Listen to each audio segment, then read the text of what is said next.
Hello, everybody, and welcome back to Maps and Graps. I am excited to finally be doing my podcast again because I've been doing a lot of interviews, which are so fun. If you haven't gotten to check it out, interview with Athena just dropped, was amazing, and some more Black History Month content is coming. But I'm excited to do this podcast again and talk about one of my favorite things, which is New Japan Pro Wrestling.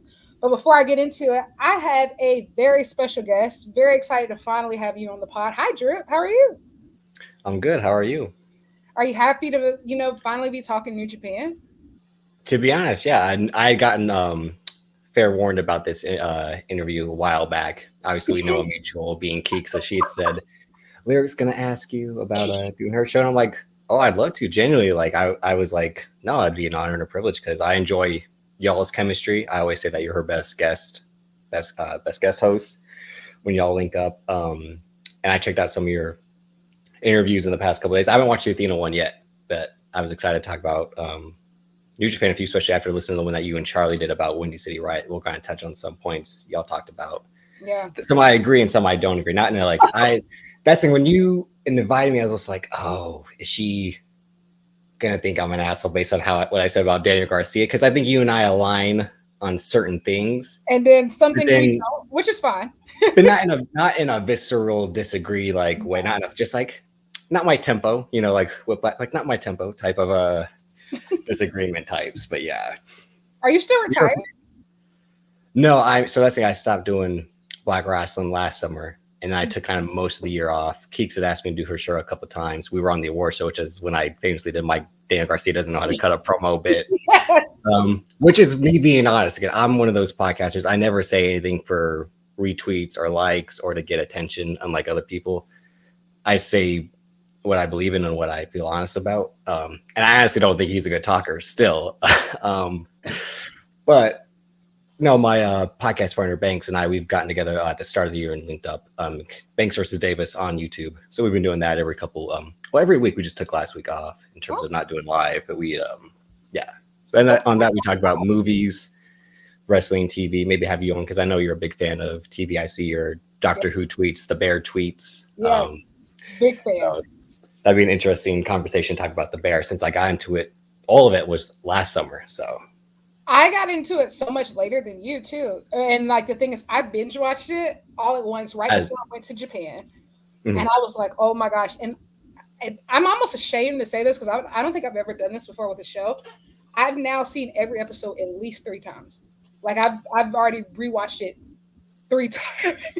No, there are some like I've probably gone through Entourage multiple times, New Girl season 1 and 2 multiple times. The Bear I haven't done that yet, but when I first saw it, I was like, "Wow, this is great!" And I was doing the thing where like when season 3 comes out, I'll do the rewatch again, not to be reminded, just to like relive it all together. Yeah, I've rewatched Doctor Who a million times. I'm doing a full rewatch right now. Sherlock, Scandal. See, I think I'm bad with shows too because I never finished Sherlock. Was it the season 4? We're talking about BBC Sherlock, right? Yeah. Mm-hmm. Oh my god! The only Sherlock that matters. Well, a lot of people hate. I will say a lot of people do hate it, but like I'm a completionist by nature, so like that's the thing.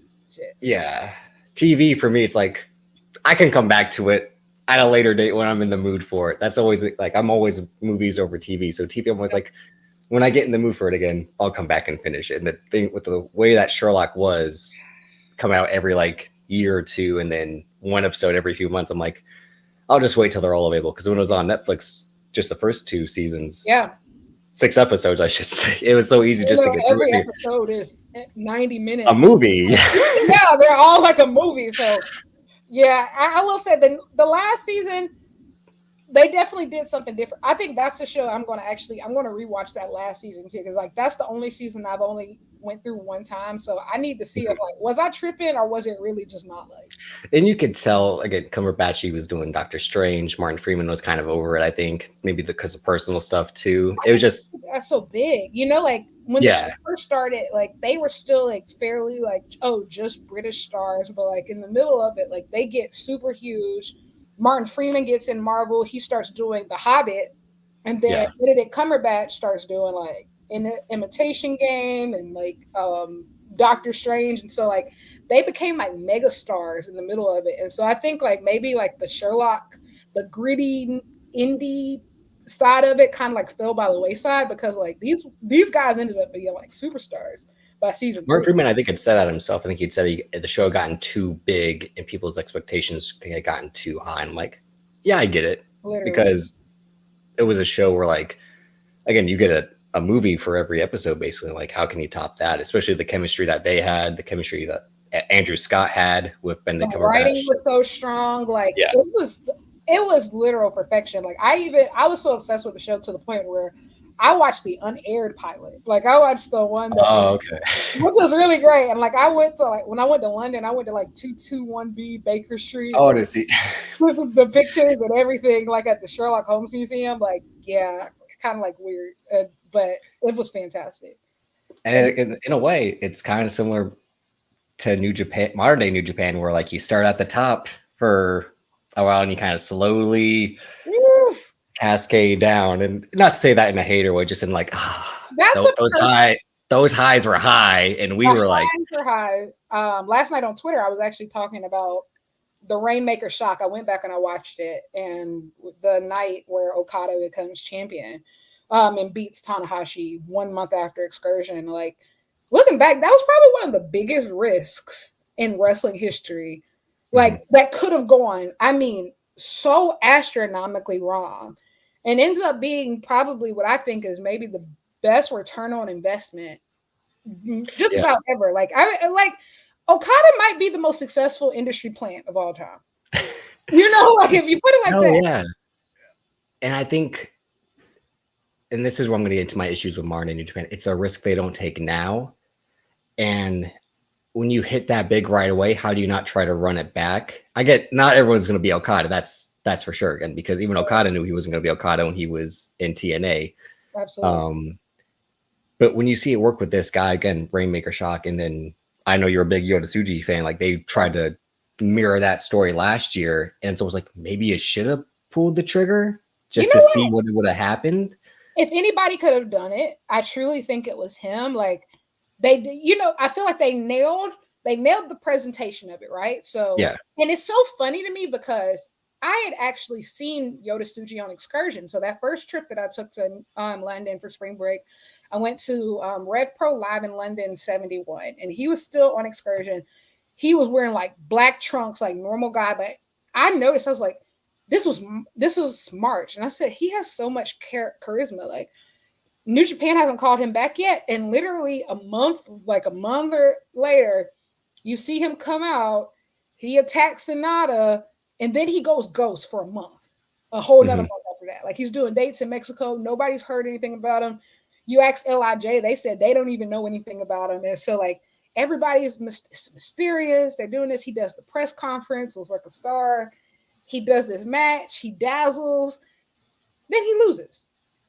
Yeah. And I look back now and I'm just like, if there was anybody they could have pulled the trigger on right then and there, it could have been him. Same thing what I think with Shota Umino versus Will Ospreay. See, I'm Shota Umino to your Yota Tsuji. I'm Team Shota. Like, this is the guy. I too believe in Shota. I don't care what Naito says about he doesn't know who he is. He just mirrors him and him and him. And I'm like, he's right. I like all those guys in some aspects. So he's doing the right thing. He's like, I do think Naito's right. I do think that Naito's right. I think that Shota's still figuring himself out. And I think even for me, like, I've seen him perform in person a few times in like different places, and you can tell like he's still figuring it out, but like he's young enough to like have that. I feel like he has that right, to still be figuring out. But like when he wrestles, like he's awesome. He could tap into, like, he can be that main event guy. And then also the connection he has with the fans, like seeing how much they love him, it's there. Y'all just have been having him wrestle shitters. That's the thing, like, he mirrors Okada in the industry plant way. And sure, he might be a Nepo baby, which I don't care if people are Nepo babies or not, really. Shibata was a Nepo baby. Yeah, but I love him. He's a moves guy in terms of, like, he does a lot of great moves. I'm always into that in terms of like having a lot of variety in your offense. And like I said, he's over with the crowd. And it is funny just to be Shooter and you're dressed in pink and white. It just kind of contrasts in a way that I enjoy.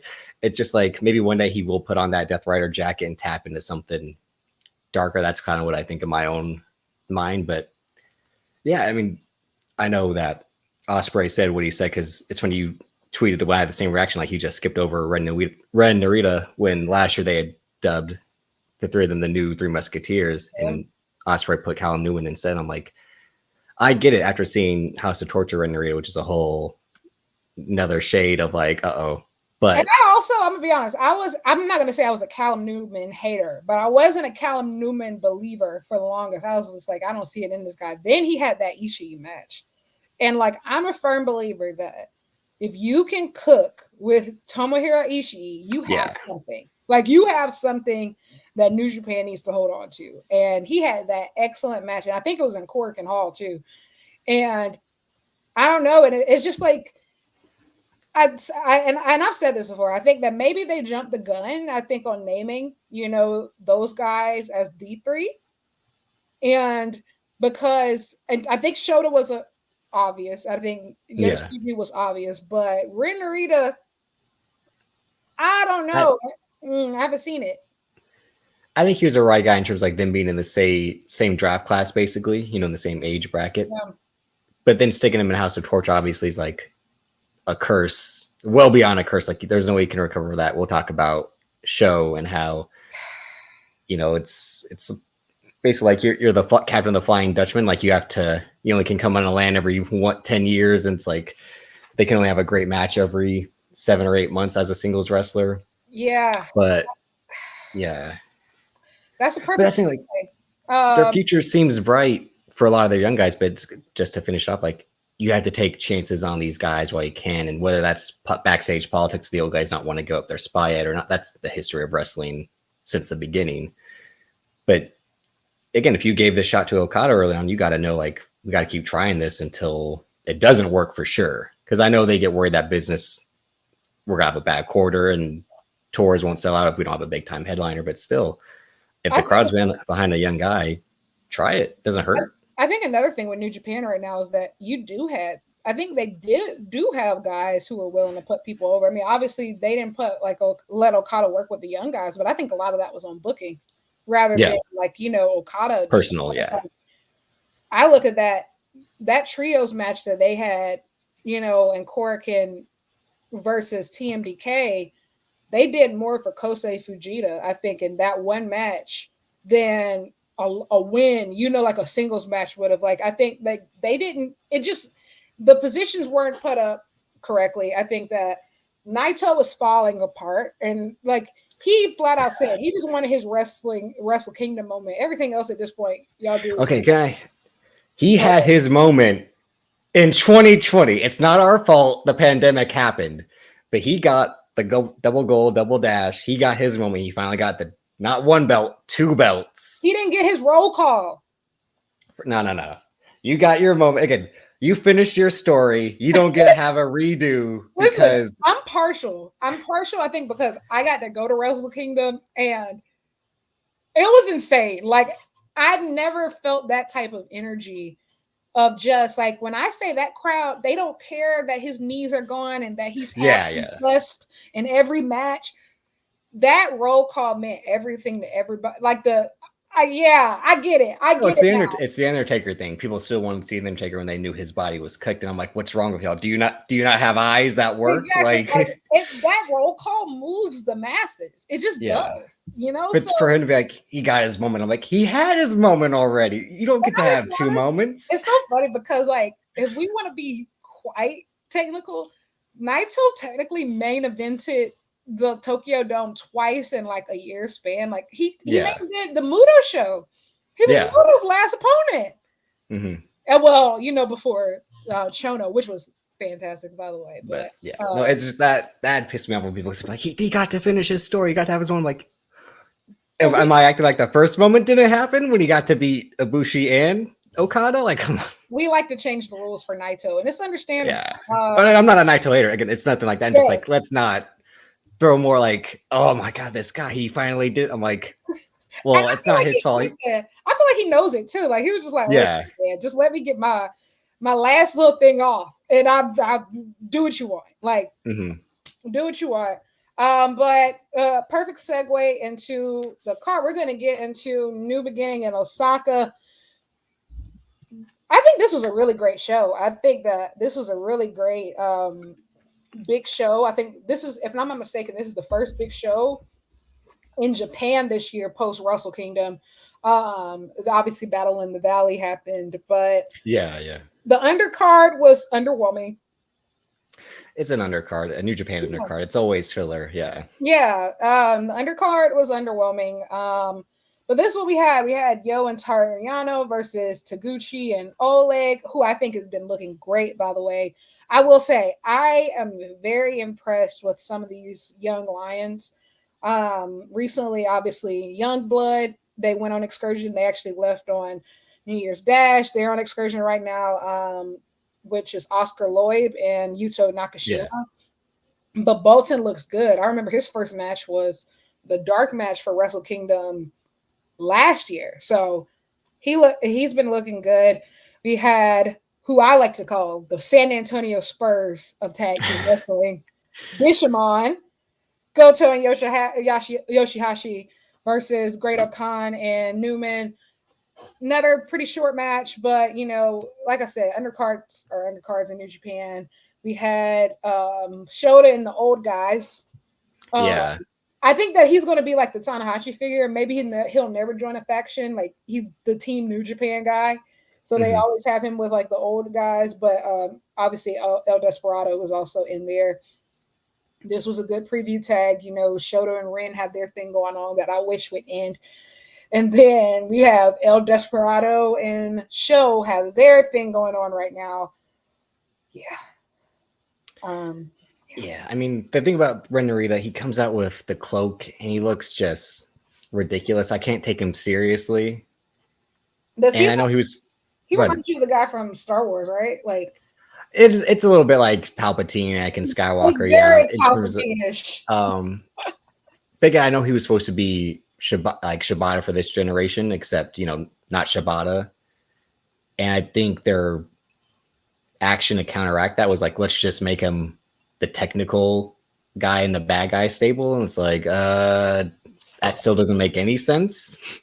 Like, because these guys don't wrestle technical. I mean, look at Show. He had all the talent in the world. Those first two Best of the Super Juniors he was a show stealer, no pun intended. But like, to see where he's at now, it breaks my heart. That's thing like seeing Yo in the opening tag match. It's like them as Roppongi 3K, because I started in 2017, that Wrestle Kingdom with the Okada Omega match, watching New Japan after only hearing about it for years and years. And I stopped watching, like, in terms of every event they had in the fall of 2018. So every kind of few months or so, I'll tap in, catch up on some matches, see what's going on. And to see where they are now kind of just like breaks my heart. That I get those guys don't have to be King of the Juniors like the Young Bucks were previously, but still.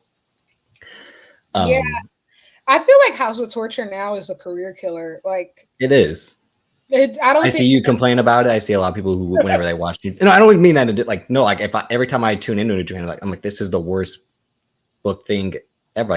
Like, I get in wrestling, you have to have heat seekers for real, like people who are just going to generate that heat, but it's too much X-Pac heat of like, this just isn't fun to watch at all. You get no return on investment. Even when they lose, it's still disappointing because it's like, these guys don't try when they lose. It's go away heat. Like, it's not like, but you know what though? I will say this, and this is another thing from actually going to Japan to experience it. They were at the Noah show on January 2nd. They were also on the January 4th Wrestle Kingdom show and New Year's Dash. So I had the unfortunate opportunity to see House of Torture 3 times.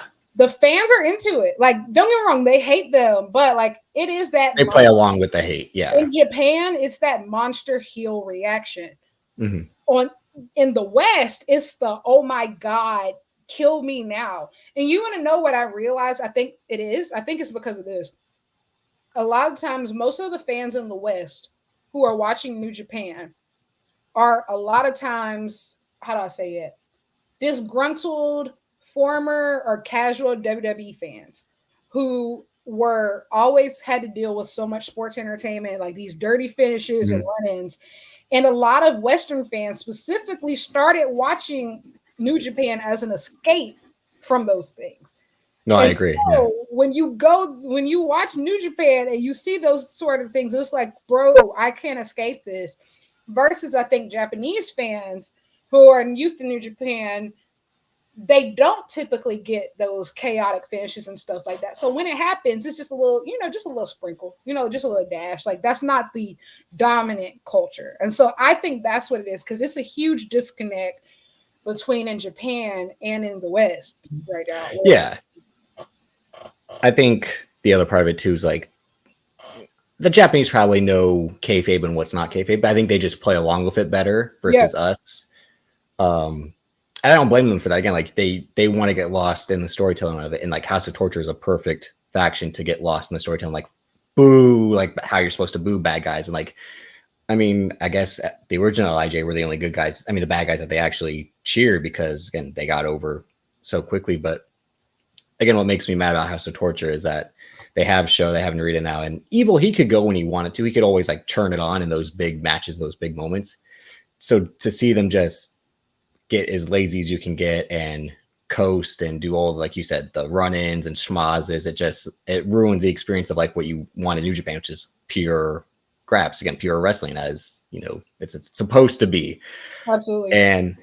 And that's where it's just like, and Ghetto knows that because that's what the original version of Bullet Club was. But then it somehow turned into like the workers faction. Sure, they always had Yujiro and Bad Luck Fale, but Bad Luck Fale could turn it on when he had to. They had some, Tama Tonga, again, has always been one of those guys who could turn it on when he wanted to. But Prince Devitt said himself, like, the New Japan office would always get calls about like, Bullet Club cheated in this match, blah, blah, blah. Like, it was so real to them because they bought into it that I think House of Torture is that. Like they turned the amp to 11 because it doesn't work anymore. But being the sub faction of Bullet Club, which is a whole another headache and conversation. Yeah, it pisses me off because we'll talk about it because there's House of Torture, Bullet Club, and then there's War Dogs, and I'm like, this isn't the MCU. We gotta solidify this better. We don't have to go. And that's just New Japan, by the way. Because the Bullet Club Gold. Yeah, there's Bullet Club Gold. There's the TNA. Leg of Bullet Club. The ABC, it's I think another thing with House of Torture, which goes back to what we were talking about before, of why the booking was so questionable last year is because why was House of Torture in every major position, but none of these young guys? Evil, finalist in the G1 Climax. Show, semifinalist for Best of the Super Juniors. Now, I will say, Best of the Super Juniors, New Japan actually did push one of their young guys. So that actually that doesn't count. But you look at like World Tag League, how deep House of Torture went. Junior Tag League, how deep they're going into the tournament. Evil's getting title shots at pay-per-views. Show right now is the number one contender for the junior heavyweight title. Where are these young guys? Because the one thing that and as we get deeper into this card, it's going to become more obvious. The talent is there, but they're still I think a lot of us thought that, well, maybe Okada leaving will be the kick in the ass that New Japan needs. So like, just push all these young guys. Like they have these guys. You in the junior division, you have you have Watto, you have Clark Connors, you have Kevin Knight, you have Drilla Maloney. Like you have.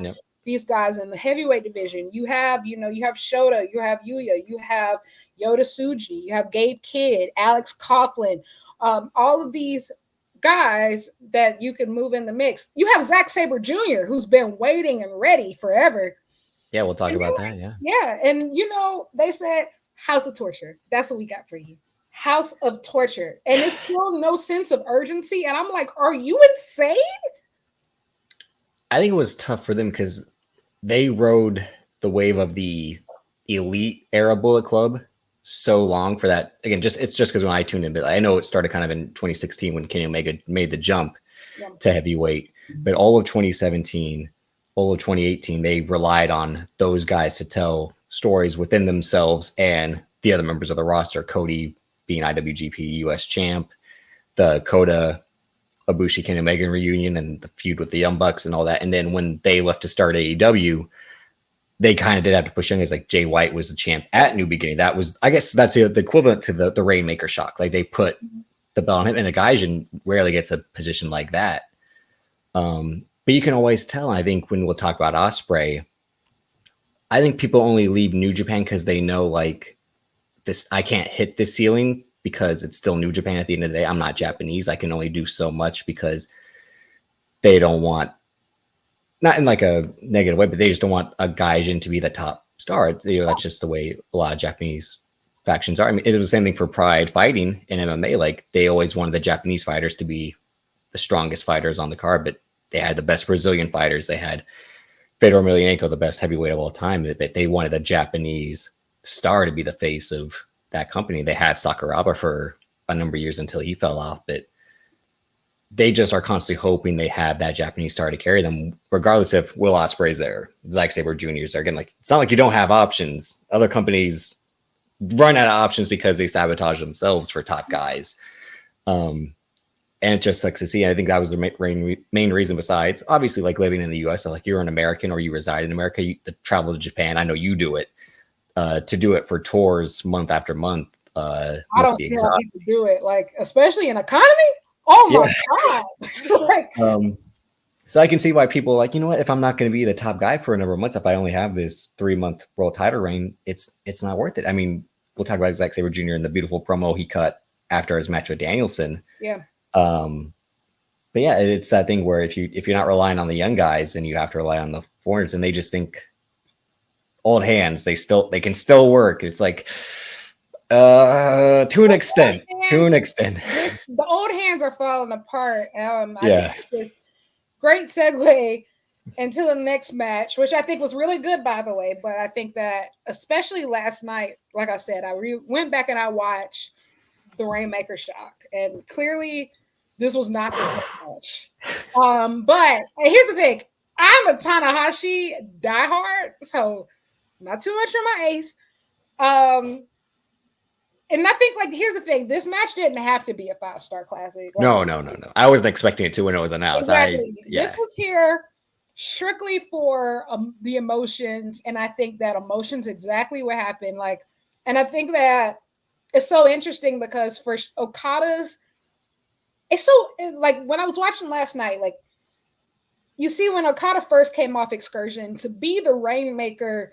He had to wear literally like all these gold chains, this hair dye, and he's wearing like these big elaborate jackets. And you can tell that a lot of the confidence felt forced. And like, we'll talk about that with someone a little bit later. So. Yeah, but a lot of it felt forced. But when he came out this time, he truly felt like the final boss of professional wrestling, which I think that, you know, he is. Like his robes are simple, like, especially in these last few years, as he's really been easing into this role of I have nothing to prove to anybody, I'm him. Yeah, he's mostly a very stoic guy, like, you know, like he doesn't show emotion a lot. So when he walked out crying, literally crying, I'm not gonna lie, I was crying, and then like Tanahashi had already gotten me. Like he had already gotten me because, you know, he came out to high energy. Like a lot of people couldn't hear it on the live feed, but he came out to the original theme song that he had when, you know, he first faced Okada.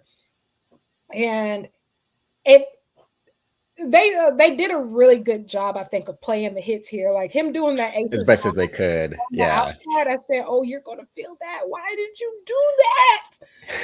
But he did it. He did it. That's my ace, and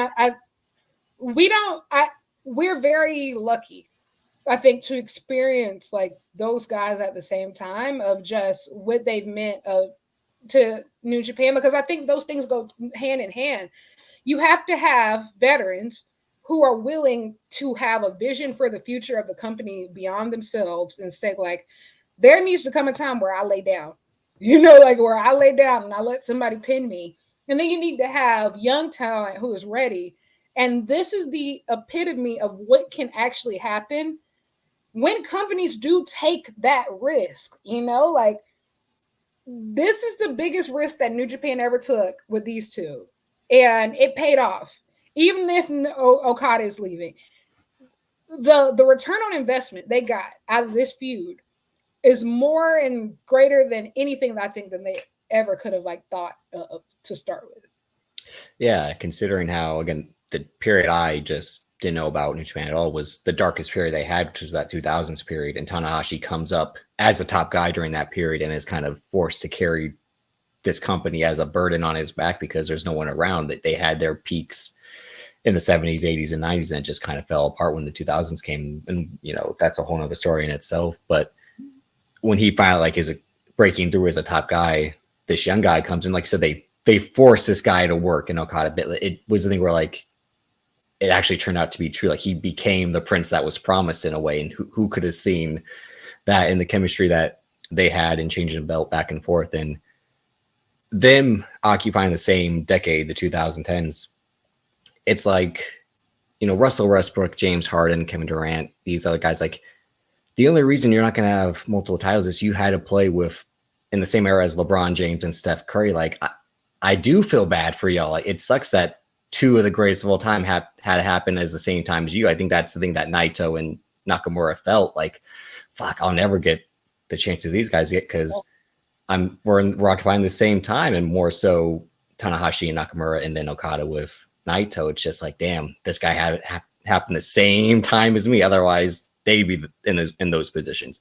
That's why Nakamura left. That's why Naito was just wanting his moment finally. It sucks to see. And then Kenny Omega bursts on the scene too, and almost kind of eclipsed what Tanahashi and Okada had, which sucks to say because those early Tanahashi Okada matches, seeing what they do now versus what they did back then. I didn't try to go back and watch any of that because I didn't want to be like to my head, because I'm already a Tanahashi detractor in terms of like, just be a tag wrestler or be now that he's the president. When he made himself champion as the president day one, I'm like, okay, Triple H, let's settle down. Like, it's just the New Japan World title, but I was still like, you get into power, like, give me a belt. The thing about Tana, I think, is like, what I really appreciate about him is that a lesser man over the last, I will say 10 years would have 100% folded in the face of like the rise of Okada and the Omegas of the world. Yeah. He always rises to the occasion. And right now I've been actually like reading. So there's a series of all of his biographical interviews of him, like just talking about his life on New Japan World. So like I've gotten to I've read, I think, about half of them. So I've gotten to the point where he wins the world title for the first time. And like they put the company on his shoulders, and I've been reading it to try to like get his thought process as a leader. Mm-hmm. I understand, and I feel like I understand him so much better now. Like he's weathered so many storms, like of just like he talked about how basically like when Kaiji Muto was planning to go to All Japan, asked him to leave and join him. And like all these people, when they felt like they were to get their proper shine in New Japan, they asked him like, hey, leave with me. Like, come leave with me or come leave with me. And like, you know, he turned them down. Like, he's a company guy and he's going to do whatever it takes, you know, for the preservation of New Japan. Now, some of this times it is to a fault. And he said, like, he flat out said that he was, before the pandemic, or like right around the pandemic, he said he was actually planning on retiring. But then, like, you know, it felt like the company was at its darkest point and they needed him. And so, you know, that's why he stuck around. And so he's interesting. I will say it was a great moment to watch him win. I was like, what the fuck when he won the world TV title? I'm not like, it wasn't like rage. I was just like, I get it, because Zack Sabre Jr. needs better things to do than be world champion. Tanahashi, my whole thing is with him and Naito. And it's the thing, again, John Cena is my favorite wrestler of all time. I haven't liked the last 10 John Cena matches. I don't like seeing the broken down version of wrestlers. It's hard to watch. Former fave was Chris Jericho, and I've been saying for the last 2 years, like, he's been cooked. And it's just, I think, we're like, because this is so physical and so demanding, and you can land the wrong way and fuck up your life even worse. It just sucks to see you be the slower down version. And in acting, you can age into an older actor. You know, again, like, you can't age into an older athlete, whether it's basketball, football, or wrestling. Like, you can't, it just sucks to see like, oh, you're not as fast as you used to. You can't jump as high as you used to. And again, the athletic point guards, they have to become playmakers with the ball. They can't, you know, drive to the rim like they used to. And that's what it is with Tanahashi. Like, oh yeah, that he can't jump to the outside like he used to without it being like, oh, like, you know. I think especially with especially for the talent working in places like AEW and New Japan, because it's such We're a so physical. harder Yeah. style. Yeah. That's where I hate the most. It's this. In WWE, you expect it because you can turn it on when you want to, and it doesn't. The wrestling isn't the priority like it is for New Japan and Exactly. AEW and even Mexico too, because they'll rely on their top guys until they can't walk anymore either, and still try. Literally, and and I've been getting into like, I've been watching All Japan. I've been getting into All Japan. I'm a huge All Japan fan now, and like Fuchi just just celebrated his 50th anniversary of wrestling. He's 70.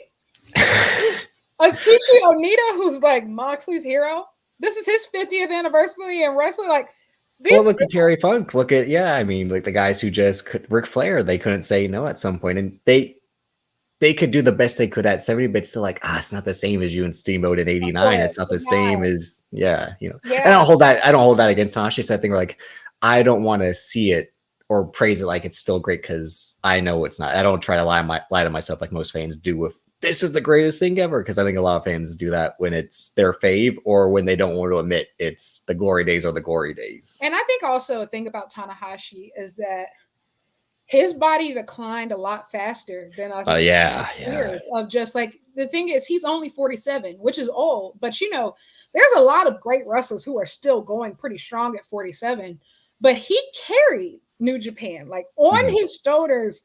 And so like, and I think that's also one cool thing I think about him having that TV championship right now is that it caters to his strengths and it caters to his weaknesses right now. That 15-minute time limit is great for him. Like, microwave storytelling and spots. Exactly.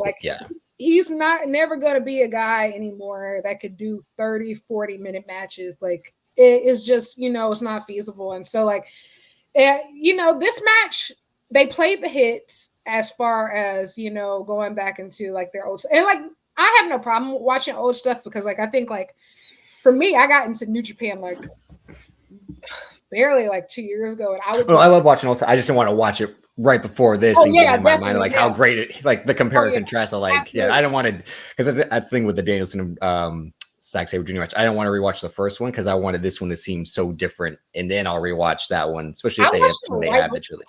See, the difference between me is I watched it right before. Sometimes I was there. Yeah, well, that's sometimes I will, sometimes I won't, depending on like if I really want to hold it against each other. Like I rewatched Ospreay Omega 1 in the middle of the first and the second.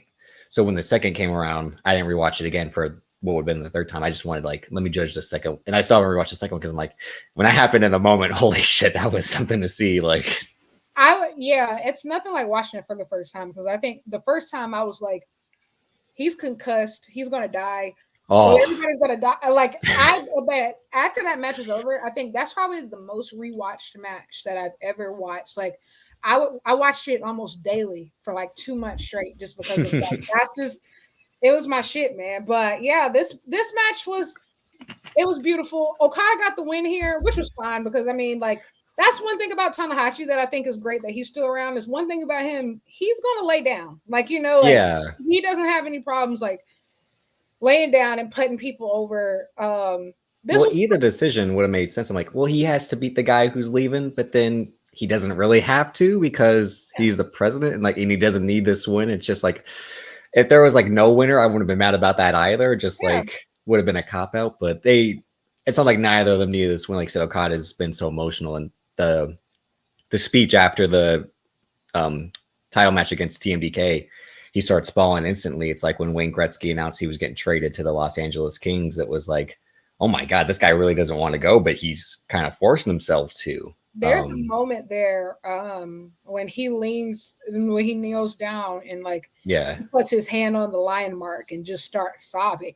Mm-hmm. It was at that moment where I was going. Like, and it's so crazy because like I know I was probably loud. I made so much noise throughout this entire show, whether it was like loudly crying, screaming.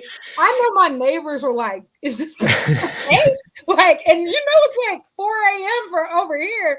Yeah. Like, I'm losing it. Like, by this point, I'm a sobbing mess.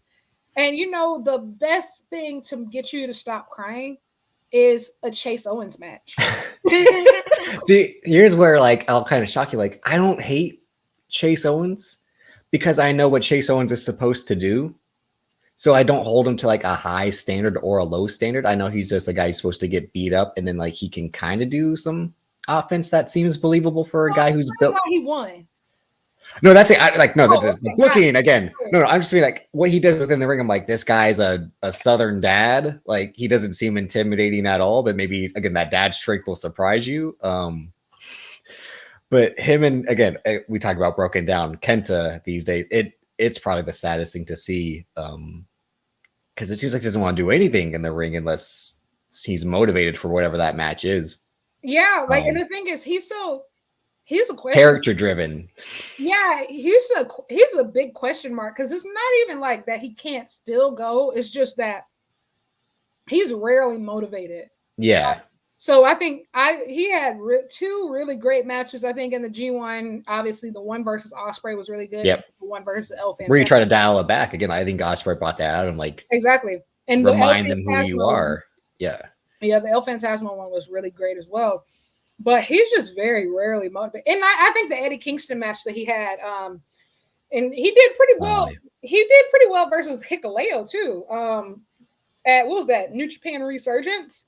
And jumped off of the rafters. Yeah, you're right. Yeah, he did. Yeah. So like because that was a shock. I'm like, yeah, he wants to do high flying. He wants to be Sting. Like, maybe he's in his Sting era. This happened. I'm confused about this in numerous things. It's not just not being a Chase Owens enjoyer, because I respect Chase Owens. And the reason why I respect Chase Owens is because I respect his job security. And once you're a Heat fan, he's Udonis Haslem. They just keep him around to keep him around. Haslam. He's Udonis. Exactly. Yeah. And I remember one time I tweeted this. I said, I aspire one to day. be Udonis Haslem? No, not Udonis Haslem. I said Chase Owens. I said I one day aspire to have the job security of Chase Owens. He actually responded to me. He's self-aware to know. He said 2 years anniversary coming up. I was like, you know what? You got it, big bro. But that's like he does. And when we talk about again House of Torture and War Dogs, like he's in the Bullet Club where him, Kenta, Taiji Shimori, who helped them win this match, and I'm glad Taiji Shimori didn't have a career-ending injury because he's one of my favorite juniors to watch. Yes, and again for the really high level too. For him to help them win this match with a belt shot again, you talk about deflating WWE type schmaz. I'm like, that's it. Like Kenta doesn't even try to put him up for the GTS or anything. It's just like a belt shot and that's it. I'm not a Hikuleo fan at all, but it's because of what he said on your pod, which is I'm too tall. Like I'm too tall to face these guys. I want to face guys my height. And that's always been my thing whenever I see him wrestle. I'm like, God, these guys are too small and too fast to wrestle with him. And it's not like he's a lumbering big man who can't wrestle. It's just like he needs to be not just in WWE, but he needs to be in a place where guys are bigger, where it would seem not like he's so out of his depth. Because that was always my shit, like, oh, this guy doesn't seem like he doesn't belong because he's 8 inches taller than everyone. It's not his fault he was born tall. It's just like it's not a good match, him and New Japan. To me, that was always my biggest knock on him. And I think putting him in a tag team made a lot of sense. It's what WWE tried to do with Omos. And you could clearly see they don't want to do anything else with him after that because there's nothing to do.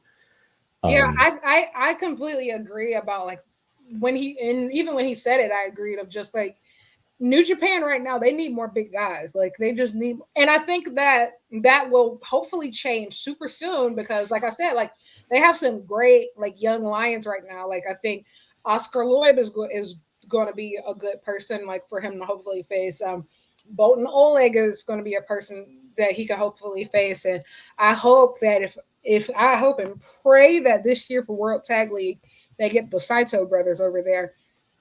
Like they need. Yeah, you mentioned them in that interview with them. Yeah. Yeah, I mentioned. It seemed like he was 10 years too late. Like maybe he would have been better when it was Lance Archer, Davey Boy Smith around there a lot. Kojima and Nakanishi, like he probably would have been better when those guys were younger. Yeah. Like if he was transported 15 years ago to that New Japan, he probably would have stood out a lot more. Looked like he could hang a lot better because it's not like he doesn't try, he does. But every time I watch him, like, like him versus Jay White last year, I'm a huge Jay White fan. I'm like, this isn't good just because it's too, the discrepancy is too much. It's like just, and that's always my thing when people are like, it's not, wrestling's not believable. I'm like, the no short guy should ever beat a tall guy. If you want to talk about it's not believable booking, because this guy should be the best wrestler in the world, because look at him and look at Chase Owens. Who's gonna win? Granted, the UFC changed our mind of like looks can be deceiving in a real fight, but still. And I think also a lot of these tall guys have terrible knees, and all you got to do is just. And he doesn't. He move again. Like he moves. No, he has great. He's improved a ton. Like I will say, like especially over this past year, he's improved a ton. I know a lot of people were upset he was a G1 finalist, including me, but he held up. I mean, very well. Like considering, like the position is just that. Right now, I think that having him with El Phantasmo is the best thing that they can do for him right now. Yeah. But he's going to have to get some versatility of opponents. Like Lance Archer would be a great guy for him to be working with. And so and I think like he could really benefit from maybe utilizing this AEW New Japan relationship right now, because one thing that New AEW has is a lot of big guys that they don't know anything what to do with. Yeah. And that's one thing right now that I think New Japan needs. I think that's why Gates of Agony did so great in World Tag League, and they came back to AEW, looking fantastic. A lot of these bigger guys just need someplace to hone their craft. And so I think that, and another thing that I didn't understand is I thought that the point of the Bishamon versus God match at Wrestle Kingdom was to unify the belts. So why is only one set of belts on the line and one isn't? Yeah. And so that's one of those separated again. That's just the thing where you like, what do you want to do? It's tough because I think AEW, the way they have all these titles now, it's like, are they going to merge the trios ones together from ROH and AEW, which in a lot of people's minds makes sense. But I'm like, what's the point of having the TNT, the International, and the Continental Crown? Like you have 3 mid-card titles. So maybe we should have them on separate shows. But I get what you're saying, because one's more, obviously all the strong ones are USA, New Japan. Yeah. Those are the ones meant to be over there. So whenever they have these shows in the US, I think they want the ones that can come over a lot easier, being the El Phantasmos and Hiculeos. Yes. Granted, they got the Wrestle Kingdom moment against Bishamon, like you said, which is cool because I was never one of those El Phantasmo haters. When he first showed up, I always saw the name but never seen him. So when he showed up to New Japan, I'm like, oh, okay. And him doing, again, the ultra heel shtick, which he said, it's very Young Bucks inspired. I'm like, oh, I get it, except you're just way taller than them, but and even more athletic. Yeah. So that's an insane combination to be the wacky kind of like class clown villain that can actually wrestle. And the face turn which I know you've documented well, and he himself has documented well. Like it's cool to see him get over with the crowd like this. So maybe maybe this is one of those opportunities where New Japan knows what they have in them, and it's probably like, we can put the belts back on these guys and it will work. Yeah. But right now, maybe they just want to try to do something different for the sake of doing something different with Kenta and Chase Owens, and then they can now rely on El Phantasmo and Hikuleo to be, a card you have in your back pocket. But yeah, the match itself, it was fine. I mean, El Phantasmo shined the most out of all these guys, which isn't shocking. And like I said, the finish was just like, oh, brother, like, good grief. That moving forward, one thing that I've noticed is that across the board, New Japan needs more tag teams. Like, there needs to be more tag teams, simply because one, you have on the junior tag side, you had Catch 2-2 and the War Dogs flipping back and forth forever, which is a whole nother conversation. Yeah. And then on the heavyweight side, you were having Bishamon and God go back and forth, and now you're bringing like Kenta and Chase. So now they have the IWGP belts. It's kind of insane. And then also, I think 3, you have El Phantasmo, who's now one of the most over baby faces in the company right now. And he's not a single star. Yeah. There's no reason for him to not be in contention for at least one of these singles belts. Like, I think that he would be a perfect person, like, to take the TV championship off of, Tana. Like, he's beloved everywhere. Like, even when I went to Canada, I went for Forbidden Door. He was working like the ROH tapings, and the place came on food. Well, that's their guy. Again, that's the hometown guy too. Yeah. So you gotta, But at that point, again, he had fully formed to the face version of El Phantasmo, but still being the headbanger, like still being the silly guy. I mean, his interactions with Jay White, not at the Clippers game, but anytime they did a backstage promo together, it's just I miss them together. I miss them together, and you know he'd be a good fit for if the Bang Bang Scissor Gang like goes on for a couple of months, where like they just do goofy stuff together. They bring in this guy to like add to their energy would be a great fit. I truly think that honestly, and I do think that the AEW roster is getting extremely bloated. But I do think that if this year, if New Japan doesn't have something for him, I think he should go to AEW. I think he'd be great. I think he'd do well with like in Bullet Club Gold. Like I think he would do fantastic. Well, I know on the speaking of Strong Style pod, he had said he was originally he thought of going there, and Cody didn't respond to the which makes a whole lot of sense. Which I'm not shocked to hear that. That's what I enjoyed about your interview too with him was when he had to answer the door. I'm like, this guy's just as real as it gets. He's literally, they're so very authentic people. But no, I agree with the New Japan tag thing because watching as closely as I did for that year and a half, I'm like, you see the faults in what's a great product, and when you see it like, oh, the tag division's weak, a lot of the matches are recycled, and that's kind of what drove me away a little bit. It was like there are only so many times I can watch Goto versus somebody, and when I first started watching, I'm tired of wrestling people, the same people too. That's the thing that always pisses me off. I'm like, did the guys not speak up and say like, can I face so and so? I mean, I get on the tours or like you want to have safe, easy matches and not get hurt, but like in the big time, power struggles, Sakura Justice, do you want to face Naito for the 8th time? Like, I think it's also like listening to you actually listen to the interview. Like, there's wrestlers are saying things too. Mm-hmm. Like, we need to wrestle more guys. Even Hikuleo said, like, I think the people like me, but I don't know why he's not getting pushed because like they love this guy. Yeah. And so like it's a lot of question marks. And yeah, Chase Owens is a champion in 2024. IWGP champion. I mean, Cody Rhodes won the Rumble again, which didn't make any sense when it happened, and look where we are now. So.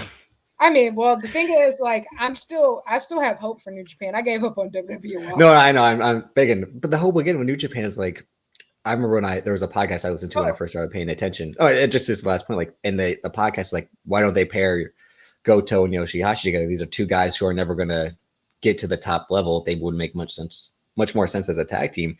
And it took them to 2023 to finally make that happen. Like, yeah, and they did it all too. Like they won all the gold. And because they're two, 7.5 wrestlers who would make a great tag team if you put them together, like put the spare parts as a tag team. And like, I think it's the thing New Japan, the faults in is like, they don't see the obvious a lot of time where maybe they see it and like, rainy day is when we'll do that. It's like, no, this is the rainy day. Like, it's so funny you said that because, so many people, somebody tweeted and I forgot. So nobody shoot me because I forgot who said it, but somebody tweeted this is like, hey, by mid-March, the AEW's roster about to be crazy. So I recommend that if you know that you're not a top guy, grab a partner and grab the tag rope. Yeah. And I think I'm talking to you, Mike Santana. But you, I know you and I are, I mean, I don't follow them as closely as you do, but I liked them when they got to NXT as TM61, but the Mighty O'Neil being passed over still doesn't make sense given their credibility in the ring. And now that this faction kind of works with Zack Sabre Jr. and Fujita, the promo they cut, whenever they cut their backstage promos, I try to watch those when I can because their banter is good. The one they cut after they do is great. The wrestling is good. The talking is good. They're all with the crowd. They're great on commentary. The TMDK stuff, I'm not gonna lie. Like that is I don't understand. I don't understand. That's a great segue into this match. We had the famous rematch of the Wrestle Dream match of the Dream match of Bryan Danielson versus Zack Sabre Jr. I actually got to be in the building for the first one in Seattle, and it was great. And I'm gonna be honest. Up until that point, I truly believe, I said, maybe this is the best technical wrestling match that I've ever seen. Mm-hmm. This one blew it out of the water. And I had been saying for a very long time that I think that a lot of wrestlers are really excellent, and especially in New Japan, a lot of their top guys are really excellent, but they're lacking that signature magnum opus match. Like, that one match Yeah. to define a career. And I feel like Will Ospreay got that last year with the Kenny Omega match in the Tokyo Dome. Like that. You don't think he had that prior? No. Oh, okay. And the reason why I say that is that, yes, he had these amazing matches like the Shingo Takagi match. Yeah, that's what I was. Right? But I'm talking about to the mainstream audiences. Oh, okay. Like that one that opens the door for the people. Yeah, out of all the matches, everyone's going to say this is the consensus match you have to watch if you've never seen this guy. I get exactly. It, yeah. So obviously, I can give you a million Ospreay matches. No, that's what I mean. But yeah, that makes a lot of sense. So I think the Omega match was his watershed moment, and I think that look at a guy like Swerve. I think that the Texas Death match was his. I think it might have been that for Hangman too, to be quite honest, of just like that career-defining match that everybody is going to point to of like, that's the one. If you don't watch any match of this guy, if you're trying to get into it, go watch that one. And so I thought, because he had the same match with a different guy in the same year, so it's like literally nuts. And I will say, like, and it takes a special type of guy to even have that type of stuff, because these are guys who have like truly a million great matches or at least like like a solid top 3 to 5. And I think Zack Sabre Jr. was in the same. When they have a disappointing match, it's so real, like, oh, exactly. Damn, that never happens. Yeah. And these are two of the guys who, when that's the case, it's like, I know they didn't fuck up because these guys never do. Exactly. And I think that Zack Sabre Jr. was in that same boat, and I was like, okay, the Wrestle Dream match is going to launch him into superstardom. And I do think that it did some of that job, but you could tell like they still had more in them. And this one was the one. Like, I think they went the full 30 minutes. Like, Dragon was in the zone. And I think also, how do I say that? I love America, not like in a patriotic way. Not like Toby Keith. Not in a patriotic way. Like, no, not a MAGA way. But I mean it in a way of like, I think that American wrestling can be some of the best wrestling in the world, but there's nothing like a match happening in Japan. Yeah. Osaka is like, some people call Osaka like the Chicago of Japan, of just like, of how the crowds are. And this was the perfect place for it. I thought they were going to hold this until Dominion, but I'd say because normally Dominion's always in Osaka, right? Yeah. Yeah, it's in Osaka Joe Hall. So, but they gave it to us in February. Well, this is the Danielson. I don't got that much time left. Like, we gotta fit this in while we can. I made a promise. I gotta stick to that. So. The thing is, he's talking about, so we need a third one, 2 out of 3 falls. And so like he has like so many dream matches he has to wrestle between like now and All In. Well, that's what was so crazy about the eye injury, is like he's like, nope, I gotta keep going. My eye goes. It's like, as JJ Redick says, NBA players when they do something crazy, like, you're a sick fuck. Like, Danielson literally, I think, because I've seen him in so many places last year, like bro, you have half an arm, one eye. One eye. The eye stuff is more impressive because every match it got like, again, Andrade beat the shit out of that eye, and I'm like, this is getting a little too close to like, we gotta check on this guy. Like, dude, you're doing all this and like still putting out like some of the best work of your life, like some of the best work of your career. Like, it's absolutely insane. And I think that one thing, and I don't want to say it's a weakness of Zack Sabre Jr.'s, but Zack Sabre Jr. isn't always known as an aggressive wrestler, like as an aggressive, like you've never seen him in a hardcore match. Oh, no, never. Exactly. Like you've never seen him like. Even though he did face Nick Gage in that GCW match. I watched that match. And I was like, that match. Why is he doing this? Did he have a bet? Like, I will say, the thing is, I watched that match because I said, it's not happening. I said, I'm like, I just got like, I gotta see and this. And then I tuned in, I'm like, bro, this is Zack Sabre Jr. versus Nick Gage. Yeah. Nuts. But yeah, like, on the thank me later, because I'm like Zack Sabre Jr. versus Nick Gage on the Drake thank me later GCW show. I'm like, what world is this? Again, is this being punked? Is this what's going on here? What timeline are we in? Insanity. And I think that Zack Sabre Jr. has been really searching for like that affirmation. He's been on a very impressive, and honestly, I truly believe that if Will Ospreay did not have the year that he did, I think that Zack Sabre Jr. would have been a lot of people's wrestler of the year. He wrestled just about everywhere. He performed well just about everywhere. He went on world tour. He went to the GCWs. He went to the AEWs. He went to Noah. He went to New Japan. He went to Rev Pro. He went to all of these places. And he had these great performances. But I think that Bryan Danielson brings something out of him. And I think that Danielson was able to do it with Okada too. Okada's one of those people that's, he's not known as like a hardcore wrestler. He's not aiming for blood, all the time and stuff like that. But Bryan Danielson is able to bring out a level of aggression. More so viciousness. Yeah, what you're talking about like that. Yeah, not hardcore. Yeah, like it's like turn it into the pit bull, turn it into the Rottweiler, Exactly. And he brings that out of these guys. And I think that, and I'm gonna be honest, even after the Wrestle Dream match, I still came out of it thinking, like I said, Zack Sabre Jr. is the best technical wrestler in the world. Yeah, that's the thing when you watch both of these matches. Because my real first exposure to him was in PWG highlights. I'm like, who's this guy with the cool jacket from England? So seeing him over the years and being the star of the Cruiserweight Classic, where I'm like, oh my God, is Zack Sabre Jr. finally going to sign a WWE? And he said, nah, I'm good. And I wasn't even mad when he did that. I'm like, no, that makes a lot of sense because they won't know what to do with you. And he goes straight to New Japan. Can you imagine though? Like timeline in which he would have been in he would have been in the black and gold NXT, which he would have thrived. Yes, and then he would have fallen by the wayside as soon as everything shifted. Or he would have been Gargano, where he just wants to stay and stay and stay. Or maybe he's one of those guys like once his contract's up, he's like, I'm not renewing. Maybe he's just going to do what Adam did.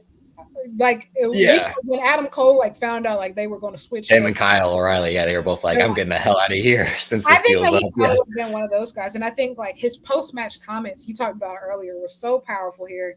Yeah, he was talking about how, hey, New Japan, give me the ball. I will finish my career here. I'm determined here to be here. I think this is the best pro wrestling. I don't need another billionaire in pro wrestling.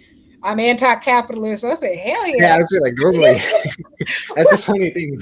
I know he's this big anti-establishment. I mean, but he is from Britain, and a lot of the British punk scene is fuck the Queen, all that type of.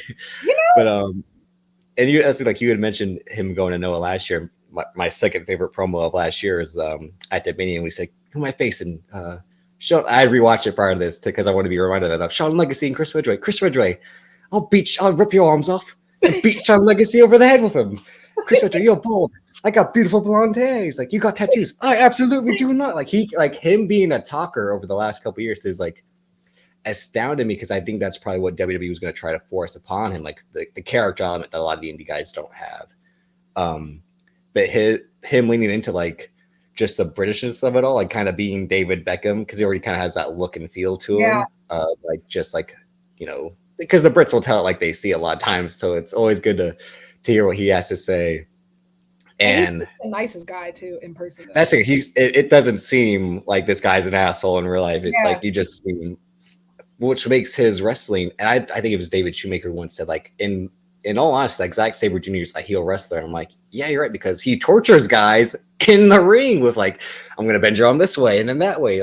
He couldn't be a face really in terms of root for this guy, even though he's put on a lot of weight and he's leaned out so well in terms of his musculature when he made the jump to, well, not that jump, he was already a heavyweight, but a real heavyweight type look when he won the tag titles with Taichi. But when he was that skinny guy, it's oh God, everyone's going to kill this guy. Him and Roddy Strong had a good feud in PWG. I mean, him and when he was Walter, they had the feud of feuds in the UK for a number of years. Him and Tim Thatcher and Evolve. They always seemed like the underdog because he was just, a bag of bones, even though he's 6'1", 6'2", but to see him and Danielson clash hold for hold. And this match, I mean, one of my favorite moments was when Danielson throws him to the rope. He kicks off it and leaps on Danielson like a spider monkey, like he always does. He just does that front headlock as he like wraps his legs around guys. It's like, God, this guy's so good. I think that Zack Sabre Jr. is deceptively strong. Like, and I think that people forget that because he's famously said like he doesn't train with weights, but he knows that his strength is never going to be his strength in the ring. Like his flexibility. You got to be strong to have core. Like I try to do stretches like that myself, and it's still, again, that takes us some strength. Even though he has RVD level flexibility. Yeah, he just doesn't fly. That's it. Like he just doesn't fly. Which is why it was great in the Cruiserweight Classics. Like this guy's gonna face, again, he faced the original Mascara Dorada in the semifinals. It's like the guy who runs the ropes versus the guy who never goes to the ropes. I think, and also like he said in his comments, and he talked about Bryan for, I think, why he respects him. He went to the biggest wrestling company in the world, a place that doesn't even call what we do professional wrestling, professional wrestling, and I think that for me personally that resonated because I think that I agree. For the fans who felt personally slighted by that, I think that's me. And this is a quick rant. I think this current like rise of WWE right now is so frustrating to me because like, did we forget that you weren't even allowed to say the word wrestling for like call it 4 to 5 years? My issue is when they have great wrestling, they act like it's the greatest wrestling that's ever been invented, and normally it revolves the same 3 to 4 people and a lot. Luther, Sheamus, Drew. Next caller. Well, not even that, but I just mean like it's largely Gunter, because again, the Seth Rollins of today isn't the Seth Rollins of 5 years ago. Yeah, which is sad to say. But they want to praise the storytelling and the cinema and the drama of it all. Where it's like, if it's not the bloodline, every story that's told over weeks and weeks is horrendous. It's horrible. Like the R-Truth Judgment Day stuff is funny because it's actually working really well, but no other story works like this. Bobby Lashley, Street Profits, Karrion Kross, Authors of Pain story sucks because none of these guys. Are you saying that putting all the same ethnicities in a faction doesn't work?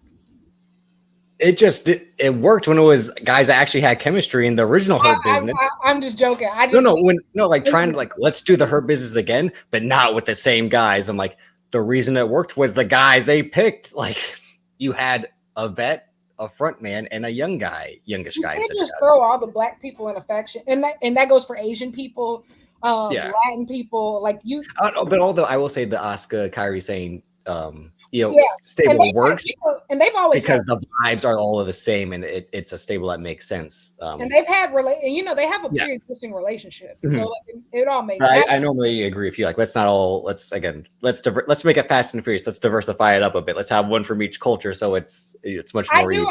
I don't watch regularly, but I do like that faction just because, like they all have a lot of history, especially Kairi, Io, Asuka, and Kairi. So that one makes sense, but all the other ones, it kind of goes over my head. But I said all that to say, like, Zack Sabre Jr. has like made it his mission to kind of be like that flag bearer for pro wrestling. Like he feels like when everybody else leaves and everybody else does this. Yeah, there was a lot of promos like that, and it's a little too like Bradley Cooper gunning for the Oscar of Maestro, like. Pick me, choose me, love me.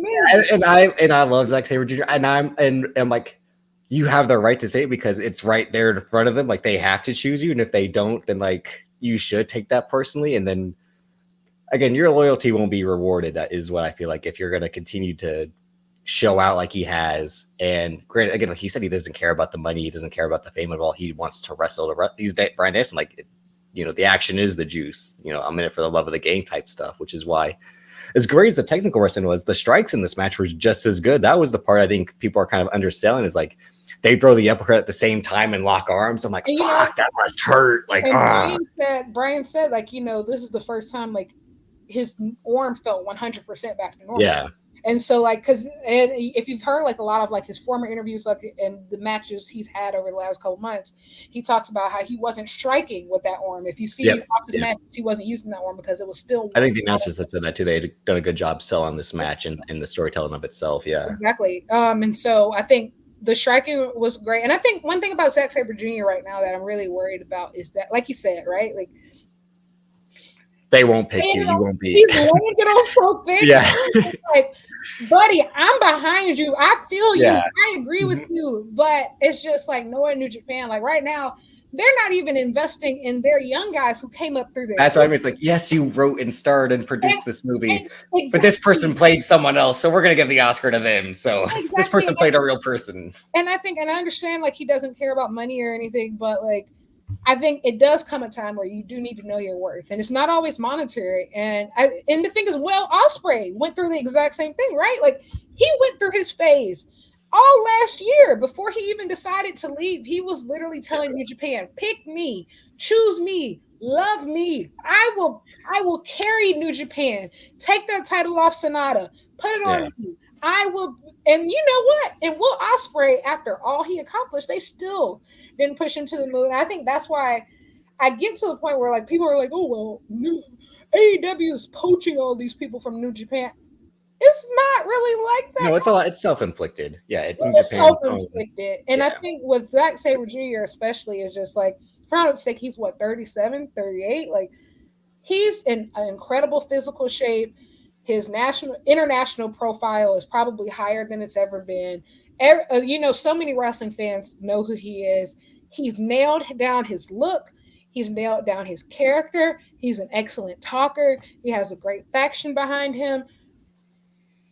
I I just need him to have a backup plan for whenever New Japan fucks up.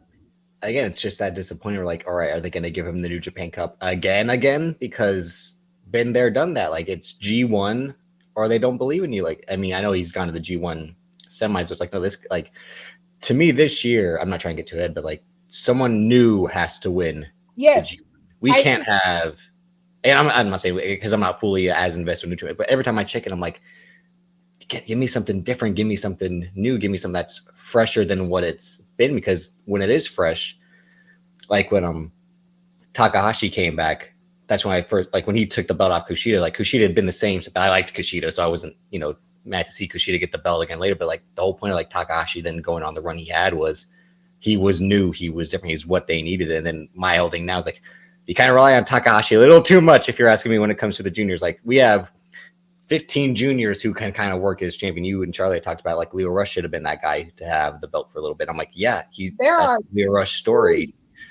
two juniors that are over, just two, and it shouldn't be like that. Like there are only Yeah, and I like both. I like Desperado too. I liked him when I first saw him. I'm like, but there are two stars. There's only two legitimate stars in the junior, and I feel like right now, like the heavyweight division is almost in the same boat. Like there's very few legitimate stars, and like you said with New Japan Cup, like New Japan Cup, if he wins it again, it could work, but but don't let him win if he's not going to win. yeah, Like, because, hey, they put the title in Sonata last year after, he wins the New Japan Cup. But the thing is, that's the thing. I guess when we get to the preview, I'll talk about Sonata and how. But I do think, like you said, somebody between the New Japan Cup and the G1 this year, somebody new has to win. Because, there has to be something set up for Wrestle Kingdom next year, like something that's going to pack the house. And don't get me wrong, Wrestle Kingdom did fairly well this year, especially like post-pandemic.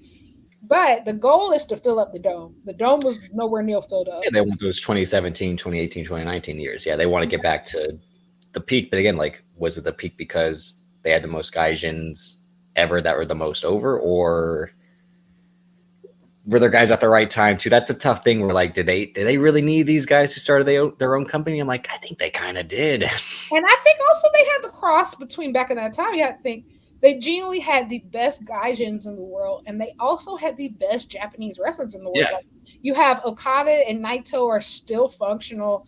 Tanahashi still fairly functional. No, those were the last years where he was like, this guy can exactly like these guys. Kota Ibushi finally got his shit together where he's like, I'll show up to work. I'll show up. Kota Ibushi is literally like insane, going like crazy at this point.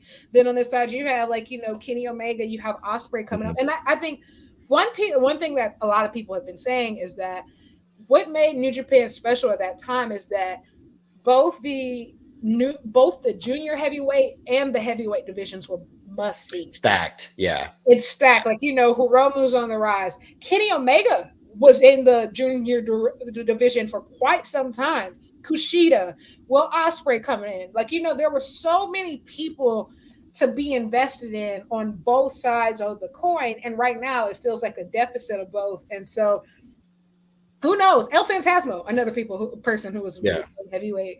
But yeah, this match was absolutely excellent. I'm glad that we talked about it. No, I agree. I'm gonna watch that after we finish recording. I'm gonna rewatch it. One of my favorite parts of this match was when Bryan has him in the submission and they're by the ropes. He said, "Grab the rope. You're gonna grab the rope. Yeah, I'm not gonna grab the bloody belt, Bryan." Yeah.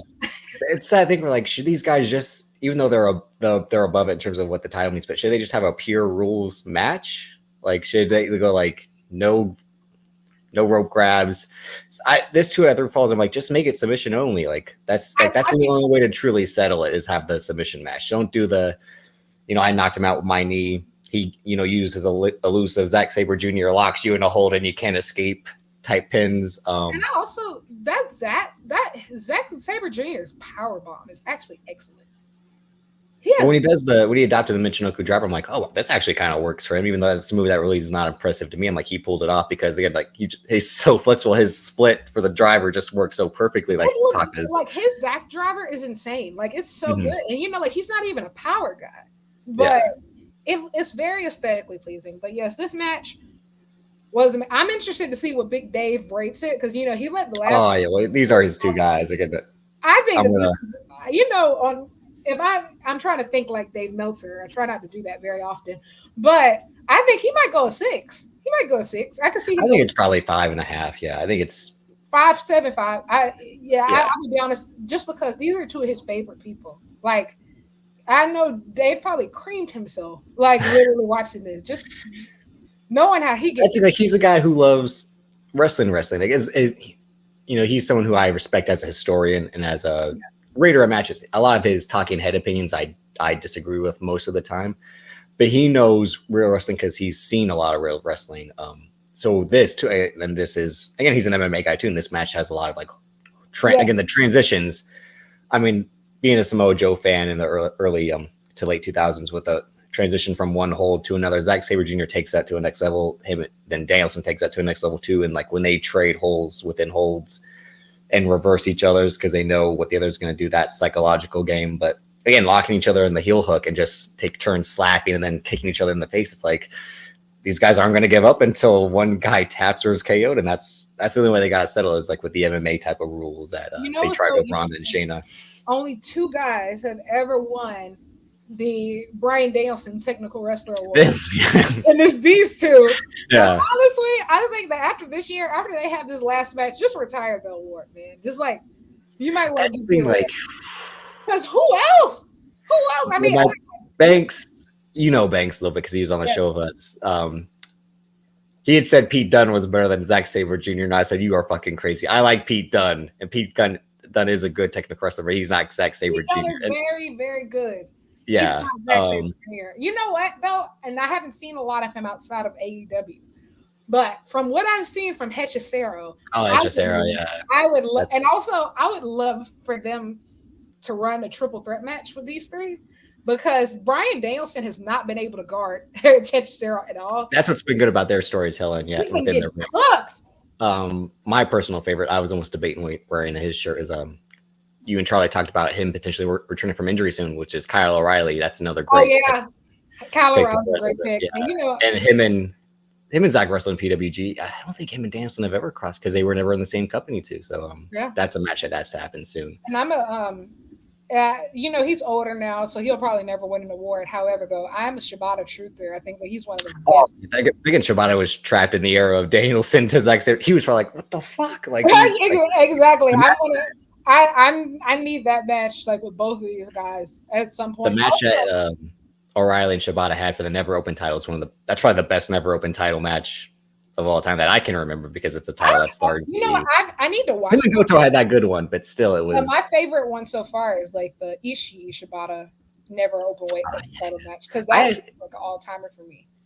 Yeah, that makes sense because there's 2 styles, like the hard hittingness. I actually liked that Tamatanga to Shingo Tatagi match from this year. I thought that was I was That match, shocked by how much I enjoyed that match this the year. Wrestle Kingdom match, truly, for Yeah. people who were there, no, that match changed the direction of the show because Mhm. it was not hitting until that Shingo Takagi Tamatanga match. And another thing specifically about Hechicero, Fantastica Mania is happening right now. Yeah, it's happening right now. I never really paid attention to that when I was following New Japan like that. I'm getting into it this year because I'm trying to get more into CMLL. But after his match, was it yesterday or the day before?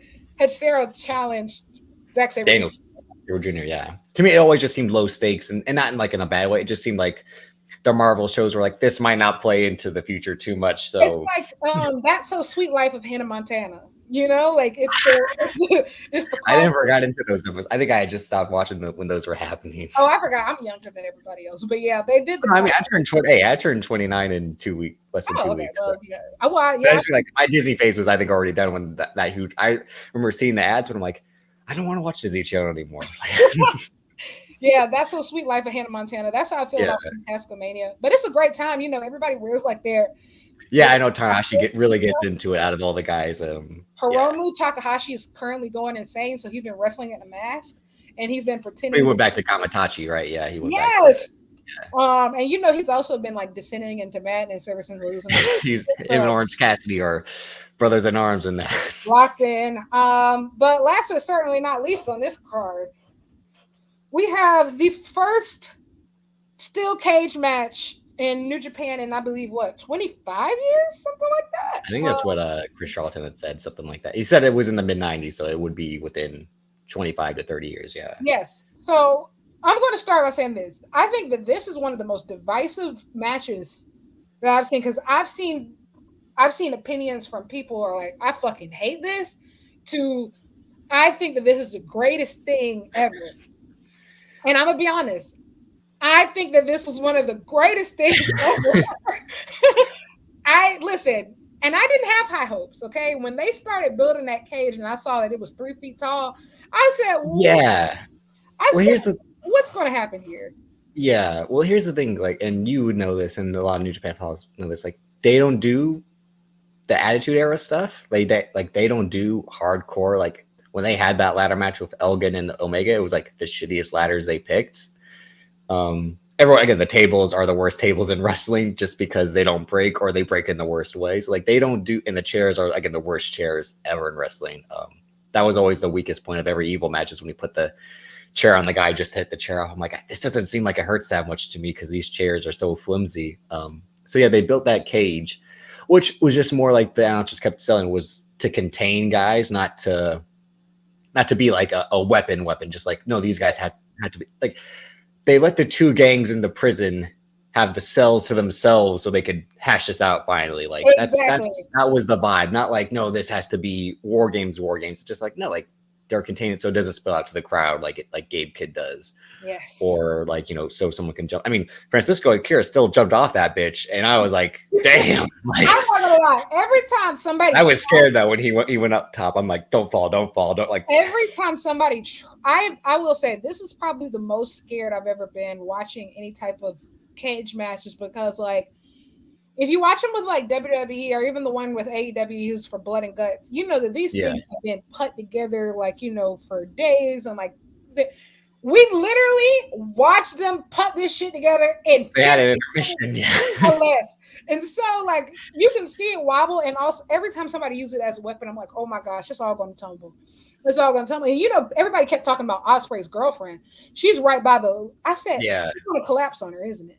Like I said, it's just going to fucking collapse. I was worried that, as soon as someone got Irish whipped into it, it was the whole thing would move and then fall apart. But it actually kind of stood the test pretty well because that's been the biggest criticism. And I think that's the only real criticism I agree with is that this cage was non-threatening. But like I said, it was meant not to be. The selling point was like these 10 guys are literally going to try to get within killing each other so it's not a crime. Like they're as close to manslaughter as you can get without being convicted is what this match aimed to do. And a lot of it was very over the top storytelling, but some of it was like, damn, barbaric hardcore wrestling. Like I think we all knew, even though I saw the stills because I didn't watch it live like you did.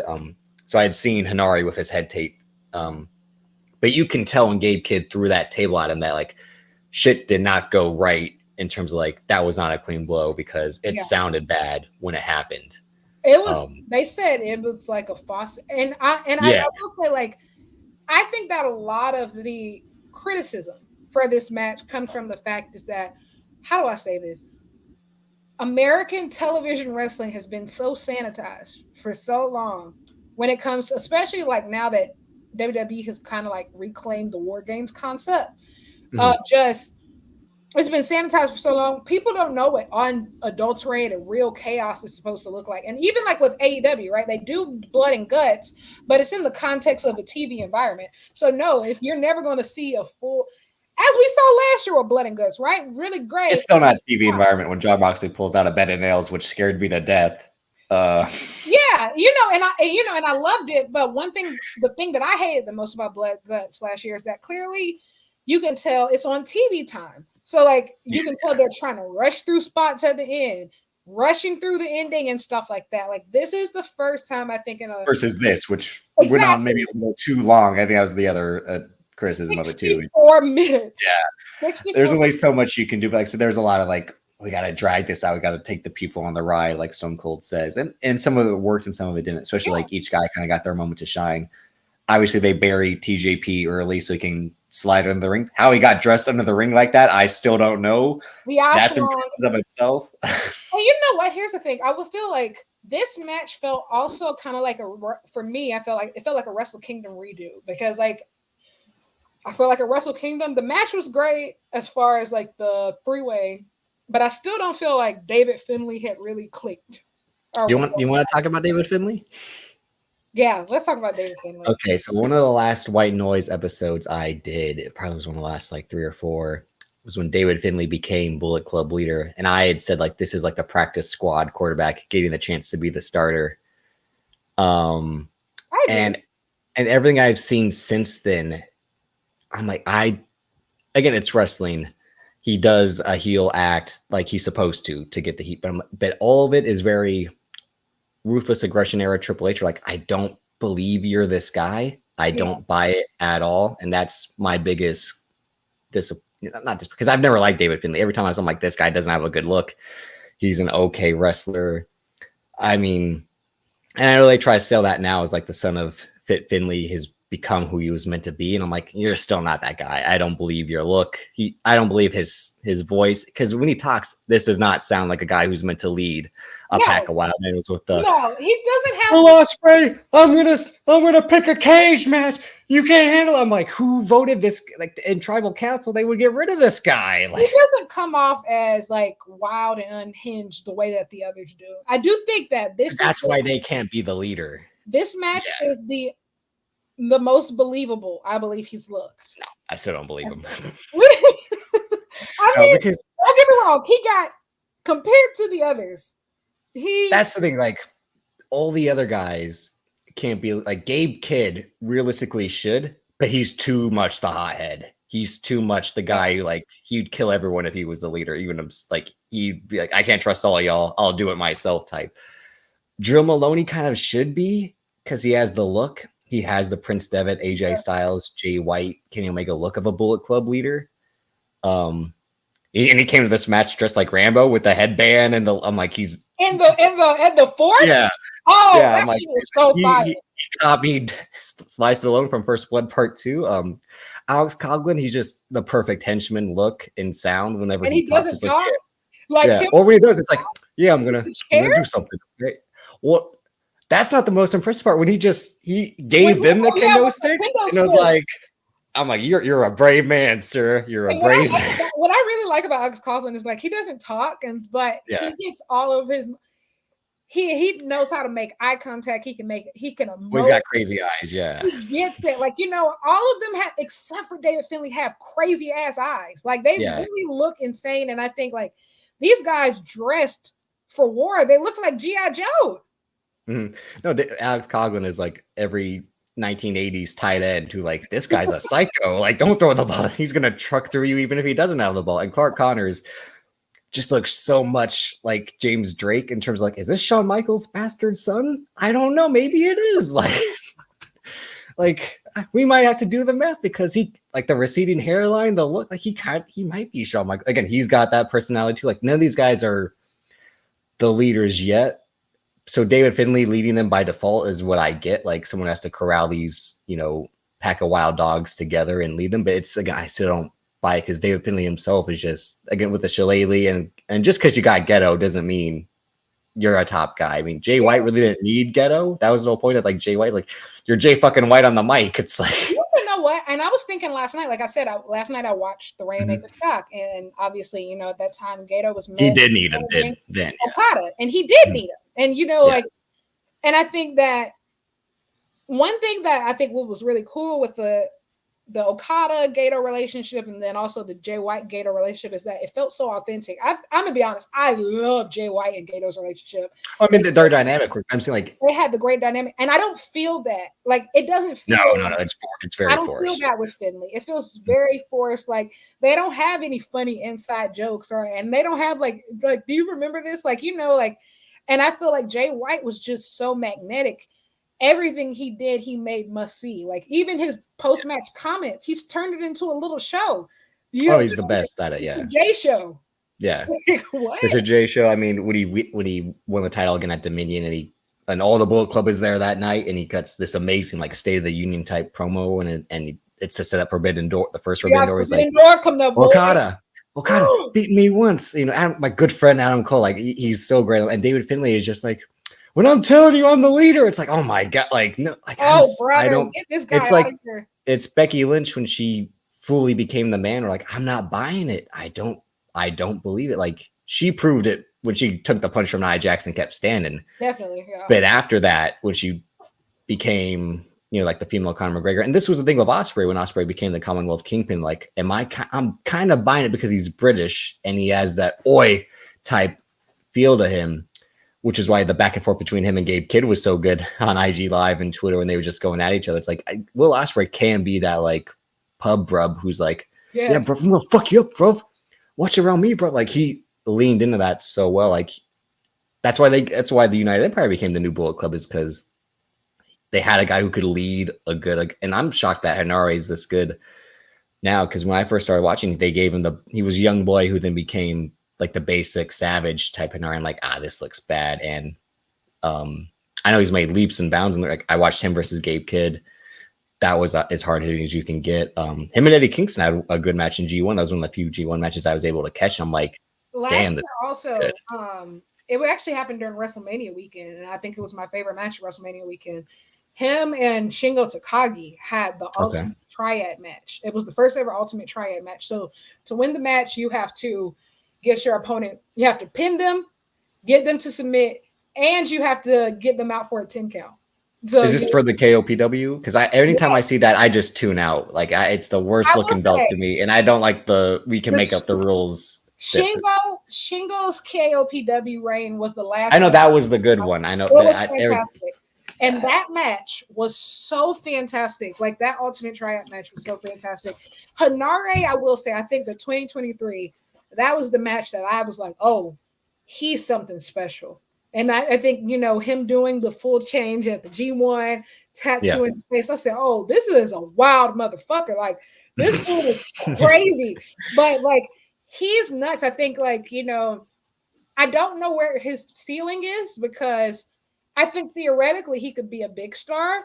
But in all seriousness, knowing New Japan, I do think he's the next Ishii type character.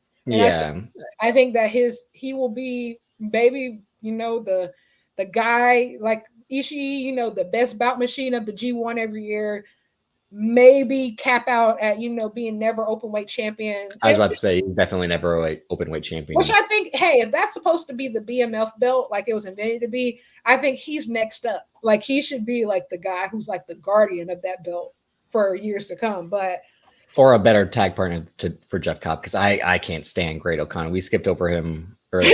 I've never. What he came back with one Great O'Connor match that I love, and this the one versus John Moxley, and it was so good. Like it was fantastic. And you know what? I think that's the thing. Kind of like what we were talking about with Hikuleo. What Great O'Connor has to offer, it doesn't really fit with the the type of opponents he has. Like he needs, and I'm gonna be honest, I think that Great Khan should be moved to that never open weight division too.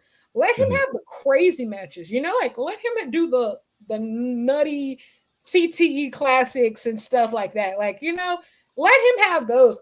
He's never going to be appealing in a one-on-one wrestling match. Like I just don't think that. Exactly. Yeah. Or even in a tag again when they were the tag champs at Forbidden Door, I'm like every time he got in the ring, I'm like, God, I can just like tune out for these 3 minutes until Jeff Cobb, because that's what I want to see. If Jeff Cobb throw motherfuckers, because he's Jeff Cobb. That's the dynamic him and Coughlin had in this match. Is just like, let's take turns suplexing guys and suplexing each other and blocking that. And each guy got a moment to shine. I mean, TJP personally, again, is not a favorite of anyone, but you can't deny TJP can go in the ring. That's always been, yeah. And I think also another thing about this match that was remarkable. So many people came in this match banged up. Like Drilla had a that's what I was about to bring up. I'm like, Jeff Cobb was out. Hanare and Gabe Kidd a week before that literally had a double knockout off of the wildest. Well, no, the second wildest headbutt I've ever seen. The first one is the one that almost killed Shibata. Yeah, watching that match was just like, did he do this? Like. Like sometimes you can see when wrestlers are faking headbutts, like Hanari. No. He's hitting these. Hard. I loved when he did the one and he again, it's just like he hits it and then collapses straight down, and they both hit at the same time. But yeah, the Drilla Maloney. That's why I didn't like that the tag match they had, because I'm like, oh, this guy's really a one-arm man, and now he's a one-arm man in the cage fight, and I'm like, hopefully get well soon. Hopefully this is an injury that takes too long. But when he showed it after, I'm like, you can already tell he can't wrestle because he's doing this the whole time. And it's like, God. But yeah, to do the stuff he was trying to do in this match, and still hitting the Drilla kill, I'm like, again, he was the guy who could have been trapped in WWE if they had kept him in the UK like he was supposed to be. He's Ospreay. Like, I genuinely think, like, Drilla's the closest thing to Ospreay. Like, I think, like, who he is in ring, absolutely outstanding. Mm-hmm. And I think, like, obviously he lost weight to become a junior, but he doesn't look like a fucking junior. No, it doesn't look like it. Yeah. He's built like crook. Yeah, that's what was funny when Moxley said, when I showed up in New Japan, they said Shingo was a junior. No fucking way he was a junior. Look at him. Look at the size of this fucking guy. You say he's a junior? That's bullshit. Drilla has it. Like, he has it. And I think that, and also Ospreay's that crazy dude who's going to work through the injuries and stuff. Like, and like, here's the thing. I'm not saying people should do it. I'm not endorsing it in any way, but like you can tell that Ospreay literally built so much of the foreign roster, and he did it for a reason. He sees these different traits in these people, and like Drilla's one of them. Callum Newman's another one of them. Akira's another one of them. And I think that Akira was a huge question mark coming into this match. He was flat out saying like, "Oh, he had the most storytelling going into like if he was going to be the coward or not." Yeah, like I'm scared. Mama, yeah, he was doing the very like. And I will say, like, this match took me on such a emotional roller coaster because like. I was sobbing at the end because like that ending sequence where I will say like it took them a while to rip apart that ring, but then when they wanted to still wrestle on it, I'm like, it became satisfying that even though it was so high risk, like when guys are falling through it, it's still impressive to see them, like, because I've never really seen like it be used to that extent. We've seen Moxley and I think Omega lifted the mat.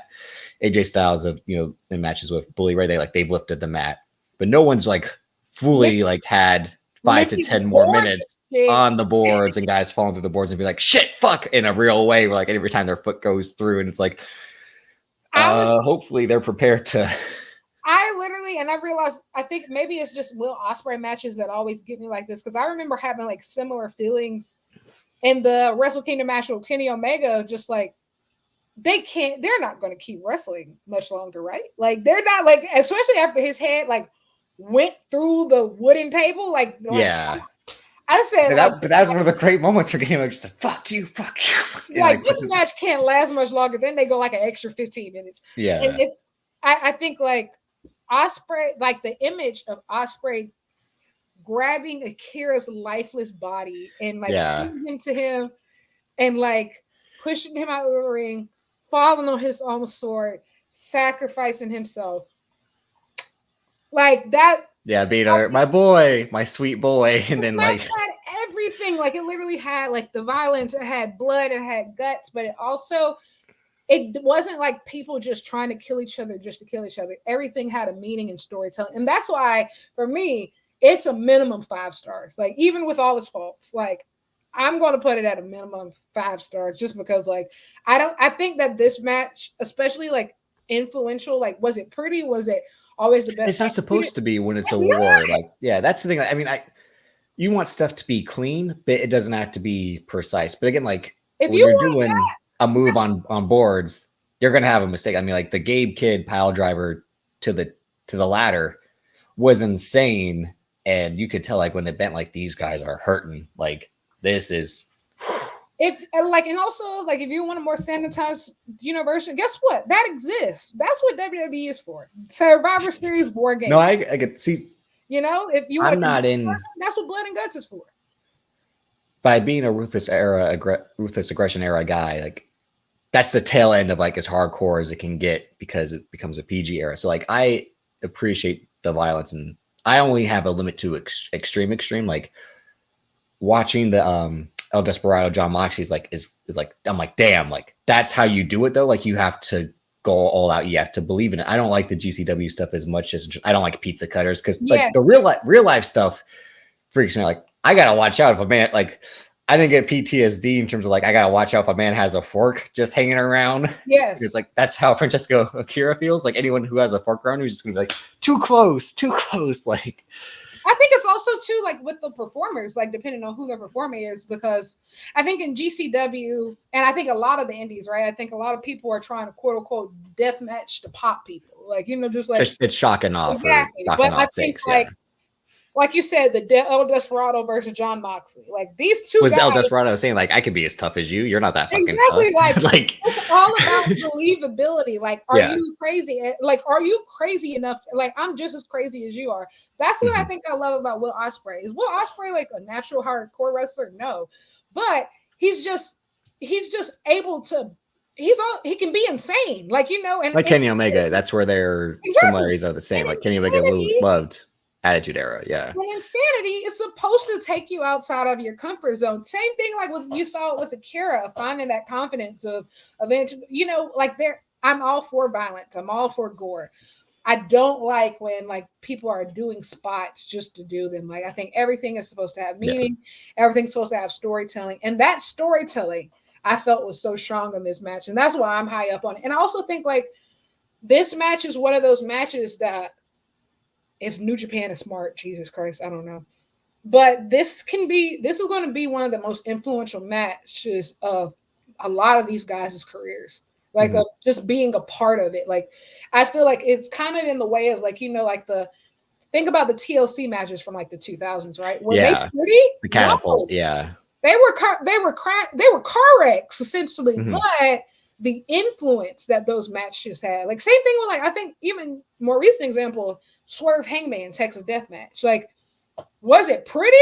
No, but those are the matches that have that type of attitude to influence a generation, like influence a generation of like who they want to be and what they want to do. Like honestly, I looked at that match. I'm like, AEW needs to look at this and completely revamp how Blood and Guts is done. Like, I think that take it off Dynamite, put it on pay-per-view. Like that's probably it's been its weakness. Yeah, is like the TV format is the thing that's holding it back. Everything else is great. Like, like I've enjoyed the people in it. I've enjoyed like, the matches themselves, but the TV format just takes away. Like put Blood and Guts on pay-per-view, sub it out with something else. I don't know. Like, but I think that this match is influential and we're not even going to see the full influence probably for months and years. Yeah, because like again, you would retweeted that David Finlay promo again. Like I'm not buying what he's saying. So and that's what I mean. Like he's like, I'm gonna walk even slower to the ring now, and I'm like, you're not Roman Reigns. We already got that. Like I'm not buying what this guy is selling, but I know what in terms of like selling. Like I'm still sore, I'm still pissing, but like that, that's like prove it to me that way. Like it's hard to be in matches like that. Like again, like Hanari is gonna probably talk about this in interviews. He'll give like like him selling like the wooziness of it. I'm like, this might be real, but he's also very convincing if it's a work. Like just, like, literally stumbling like what? And it's like Did you watch if you watched the Ospreay post match comments after this match, and it was like he's talking, everybody's lining, and then like Hanari just crumples next to him, comes out of nowhere, and he pats his head like, "Oh my gosh, yeah, my good dog came!" Like, "Oh my gosh, you didn't have to come." He's probably just like, "I'm glad you didn't die, or that you're not in the hospital." Like, he's bleeding out of his head, like you can tell this coming through the gauze of like this is real crap. Yeah, Hanari's the real deal, and honestly, like I'm kind of really excited for him and Gabe Kidd to have a rematch, but I'm also really terrified. So, like, because they literally did almost kill each other. Like, no, that's what I mean. Like, because I don't watch as much as the British scene as I should. That's where a lot of these names like Joe Malone, even though I'm aware of them, I just don't watch it. And Gabe Kidd, I know he was a staple there. Besides being the LA Dojo Core 4. And now he's going to go do this again with Eddie Kingston at Windy City Riot with their version of this. And it's like, yeah, I'm interested, and I'm very interested to see who those partners are, who their partners are, because like, you know, Eddie, like I'm sure Homicide will be one. Homicide, Ortiz, and then Gabe Kidd calls Santana to make it even. And like, you know, so I think that's going to be like, it's going to be great. And one thing about specifically the Hanare Gabe Kidd match and what they did in Korakuen, it had the sense of urgency that I didn't get from that last Shota Rin match in Korakuen. Yeah, because I watched that match prior, and I said sorry points where it didn't deliver. Yeah, 6-man match, yeah. Mm-hmm. And I think it was a solid match for what it was. I think you're right in saying it didn't deliver like how it should have in terms of like the hype around it of these two young guys that blow off feud. But again, it's because Shota Umino had to take the fight to him and tap into the hardcore side where it's like, I remember when they once said, the spot was great. That was fucking crazy when did that. But I mean, yeah, man. It's like, I think it was David Shoemaker who said when he was Dean Ambrose and he had made the heel turn on Seth Rollins to break up the Shield, and they had like a straight match for the IC title, and David Shoemaker's like, they had a straight up match when it should have been like a brawl fight. Like, it doesn't make any sense. Maybe that's what Umino and Narita didn't. It was in between. It's like they wanted to do hardcore but not all the way, and they still wanted to wrestle because Narita still can, and that's shown Umino's best strength. And Gabe Kidd and Hanari just like, no, we're just gonna go beat the shit out of each other. I think they compared it to Fry Takayama at some point because it basically was that when they just like club each other like it's like, yeah, like that match lacks that sense of urgency. And right now, like, and I try not to be like, how do I say it, like just very in the clouds about everything, but I truly think that beyond just good wrestling, right now, New Japan needs matches, like I said, like this cage match. You need the match to like inspire people, like have energy to it. Yeah, like you need that match to like inspire generations. You need it to like inspire fans, get them excited about the future, you know, like be like, oh, I can't wait for what's next. And I'm thinking like there's some guys who have it, and then there's some guys who don't. Yeah, and it's such a mix right now, and it feels like the guys who don't bring that type of excitement are getting the push, and the guys that do, it's just night and day. And especially when you have both of these sets of guys have come up through the same system. Essentially, they're technically all your guys, even though some might be foreigners and some might not. And it's clear that everybody's not on the same level. And like, I'm not talking about Shota. I think he's great, but he's being brought down by the level of opponents that he's with. Because imagine if he was a part of something like this, like, and he's thrived whenever he has gotten to be a part of stuff like that with Blackpool Combat Club. Like that's how he got to face, like, you know. So that's my grand plan is like, does he come over, fully link up with them? And I think I said this to Keeks once or in the comments. I'm like, does that start the beef with him and Wheeler Yuta? Like, who's the true young boy? And does that start the beef between Mox and Danielson of like, well, my young boy is better than your young boy? And you know, hey, I think that that's a very valid story that could play out this year because, you know, John Moxley said this year that, and I think Bryan Danielson, they've all said it. They said that the Blackpool Combat Club plans to be very active in Japan this year. And that's both on the American shows, both on the Japan shows. And I think that it's a very realistic option. Like, I think that there's a very real chance that Mox could beat Naito. And like at Wendy. Yeah, when you earlier had said that, it's funny because I don't try to think too grand like that because I'm I've been kicked in the ball so many times by WWE booking. Like, is this the time Finn Balor will finally do it? No. I think the thing is, like, if you got Mox, if anybody's been looking at him, he's in fantastic shape. Oh, yeah, I agree. Yeah, I mean, he's cut weight. He looks great. And, like, I feel like I know he's not getting in AEW World Championship shape. I think he's getting the IWGP World Championship shape. That's the one thing that he wanted to do. That he had. But I think he knows, like, it shouldn't be me for AEW champion again. I think he knows it's like, been there, done that 2 times. I don't have to be relied upon like he did, like more, because the second time it was just like CM Punk's injured, and then the second CM Punk fucked up. So it's like he doesn't have to clean up messes this time. He can have his fun like he's supposed to. And I said this on Twitter, like, you know, the Blackpool Combat Club right now, they are the guardians of the Forbidden Door. So, like, truly, relationships, it started because of them. So yeah, and I think that is super great. Like, I think like all of these relationships that are currently happening, and that's the beauty of having top guys who know that there's more than wrestling than being just a champion, right? Like, or being world champion in that promotion. Like, these are guys who have been around the world. They've done everything. So they have other goals. Like, you know, they're using AEW as a conduit to do all their other side quests. And so, and Mox is a guy who I think New Japan can definitely trust. You're like, you know, he's not like some other guys. Like, if you put a New Japan title on him, he's going to defend. He's not Carl Anderson or Brock Lesnar. Yeah, exactly. Like, even, to be fair though, Brock Lesnar was like, they aren't paying me like they said they were going to pay me, so I'm keeping this fucking belt. Exactly. Like, Carl Anderson was just a dickhead about it because he's Carl Anderson. So yeah, Jon Moxley is 100% not one of those people. Like, if you put a New Japan title on him, he's going to defend it. He's going to defend it in AEW. He's going to defend it in New Japan. He'll defend it just about anywhere you ask him to. So I think like it's a pretty safe bet. And honestly, and I've said this before, I think I said this on the show with Charlie, I think that it could be very logical to put the belt on him at Windy City Riot, and you set up something with him with Shota at, you know, Dominion. Like, I was going to say Zack Sabre Jr. and that feeds into like the Danielson, like if he finally beat Danielson, because who do you think is winning the tiebreaker real quick, Danielson or I think it should be Zack. I think so too. I think he fully passes it because they already like that seemed like they talked so much shit after the first one, especially Zack Sabre Jr. He said like, "I'm gonna make you tap this time," and Brett's like, "You're not gonna make me tap." Like they were just so like the two guys flipping each other off across the street about it, and then this time they were so respectful. Like Bryan Danielson did, "I want to shake your hand, shake my hand." Type stuff. Yeah, he's like, you know what? I'm officially saying Zack Sabre.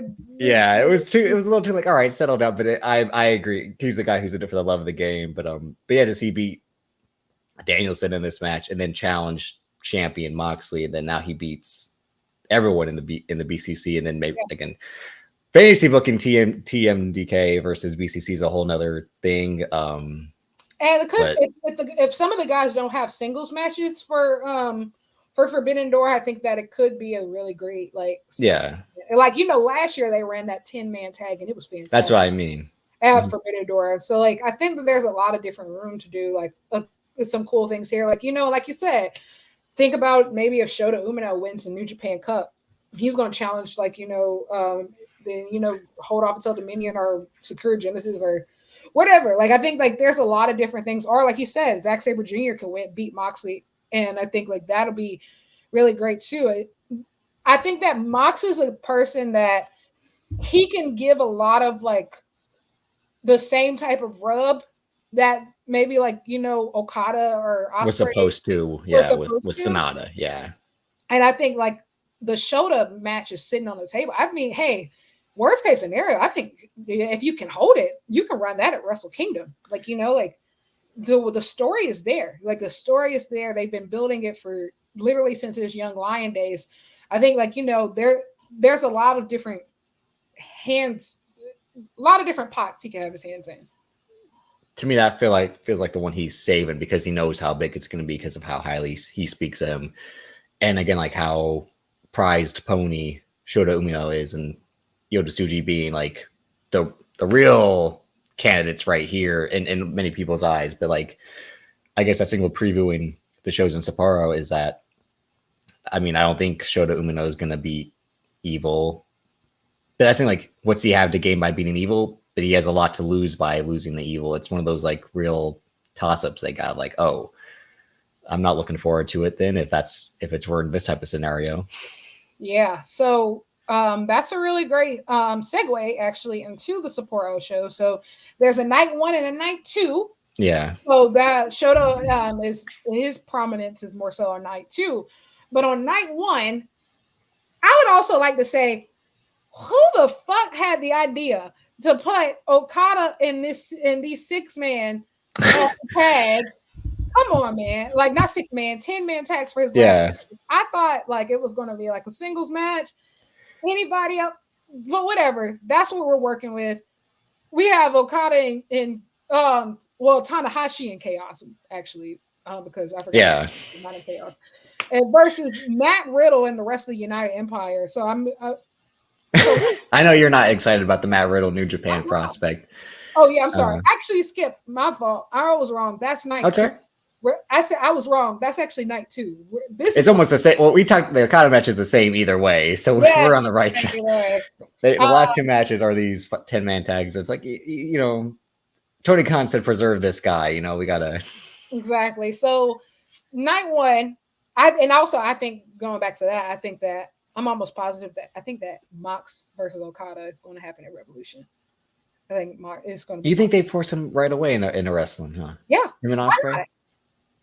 I think they show up. I don't think they have matches then and there is my thing. Or maybe they run it at Big Business. Maybe they run the match at Big Business. Maybe that, yeah. See, that's what I mean. I think they announce, like, they debut in terms of, like, as the signings on Revolution and then set up the match for Big Business. That drop is going to be fucking insane. I can't wait. That's so he's like, is Ghetto still like gonna let him be Rainmaker, have the music and all that? He's not gonna do the. Oh yeah, well yeah, he filed for all. Oh, he trademarked it himself. Okay. Yeah, he filed for all his trademarks like beginning of January. So yeah, he owns everything. Because I just remember Prince Devitt said that on Chris Jericho's podcast that he couldn't take the real rock and roller jacket with him because Ghetto's like, I keep your gimmick in case you come back. But he's like, I keep your gimmick. Oh yeah, Okada, he flat out said, and like I think in his Tokyo Sports interview, he was like, yeah, I was thinking about leaving, and like once Tanahashi became president, I knew everything. Yeah, that was. I'm like, he just fuck this guy? I'm out of here. Like, yeah, he said, let me get this old president up out of here. But he was like, yeah, like I know Tanahashi will let me do whatever I want. So yeah, he trademarked. I think he owns everything now. So his second to last match is a 10-man. It's going to be Chaos versus United Empire. This probably won't be particularly special, but we'll cry anyway. Because 3 of the guys just had a war on the. I will say this is a good opportunity for some of these young guys though to get in the ring. Yeah. Like you got Francesco Akira in there, you have Cal Newman, even Hanare. I think I'm excited to see what they do here. There's a lot of House of Torture. Yeah. So like we talked about earlier, we have Show versus El Desperado, and here's the thing: I'm so nervous about this match. Like I can't even put into words how nervous I am because like. I think that New Japan might do it. Like they might do it. Oh, I see. They might do it. They might do it, and I'm so scared. Like I'm so scared that they might do it. Like just because, like every time I get too comfortable, they show me like nothing.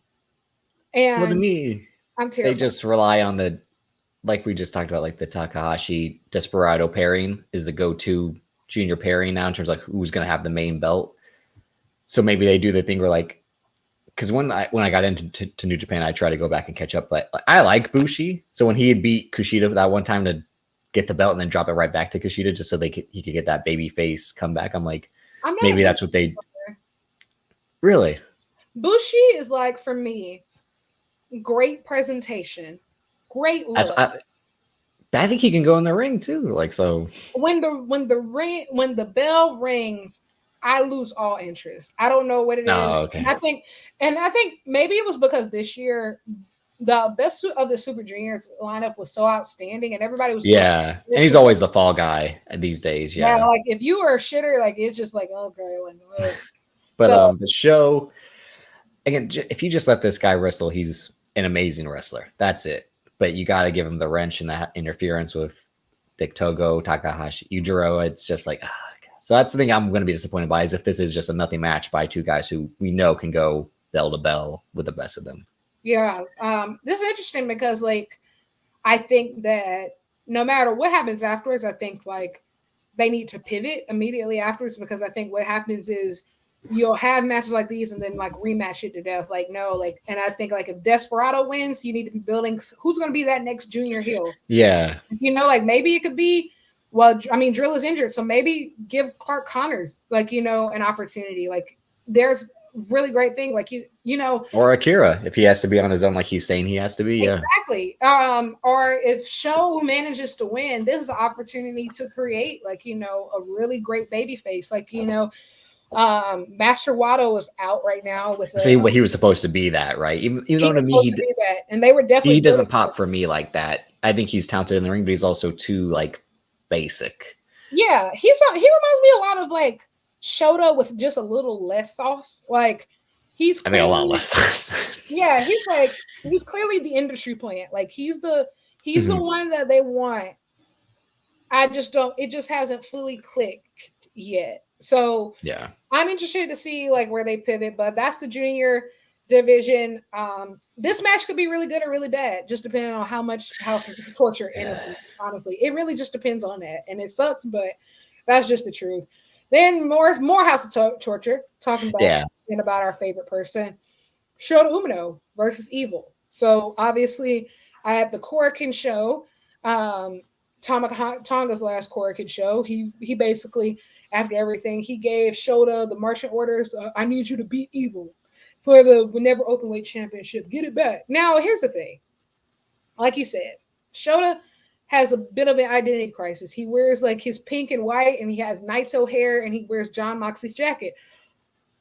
If you want him to be the Never Openweight Champion, like something's gonna have to give. Like what if this is the BMF belt? Like we're gonna have to see some type of like him in the Ospreay match on a consistent basis.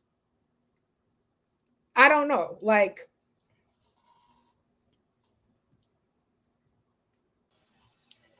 so when it comes to Shota, I don't know if this Never Openweight Championship is the best place to put him. Like it's just very confusing right now. I'm very confused of you lose the biggest star in the company, right? And so he's declared to be the ace of the promotion.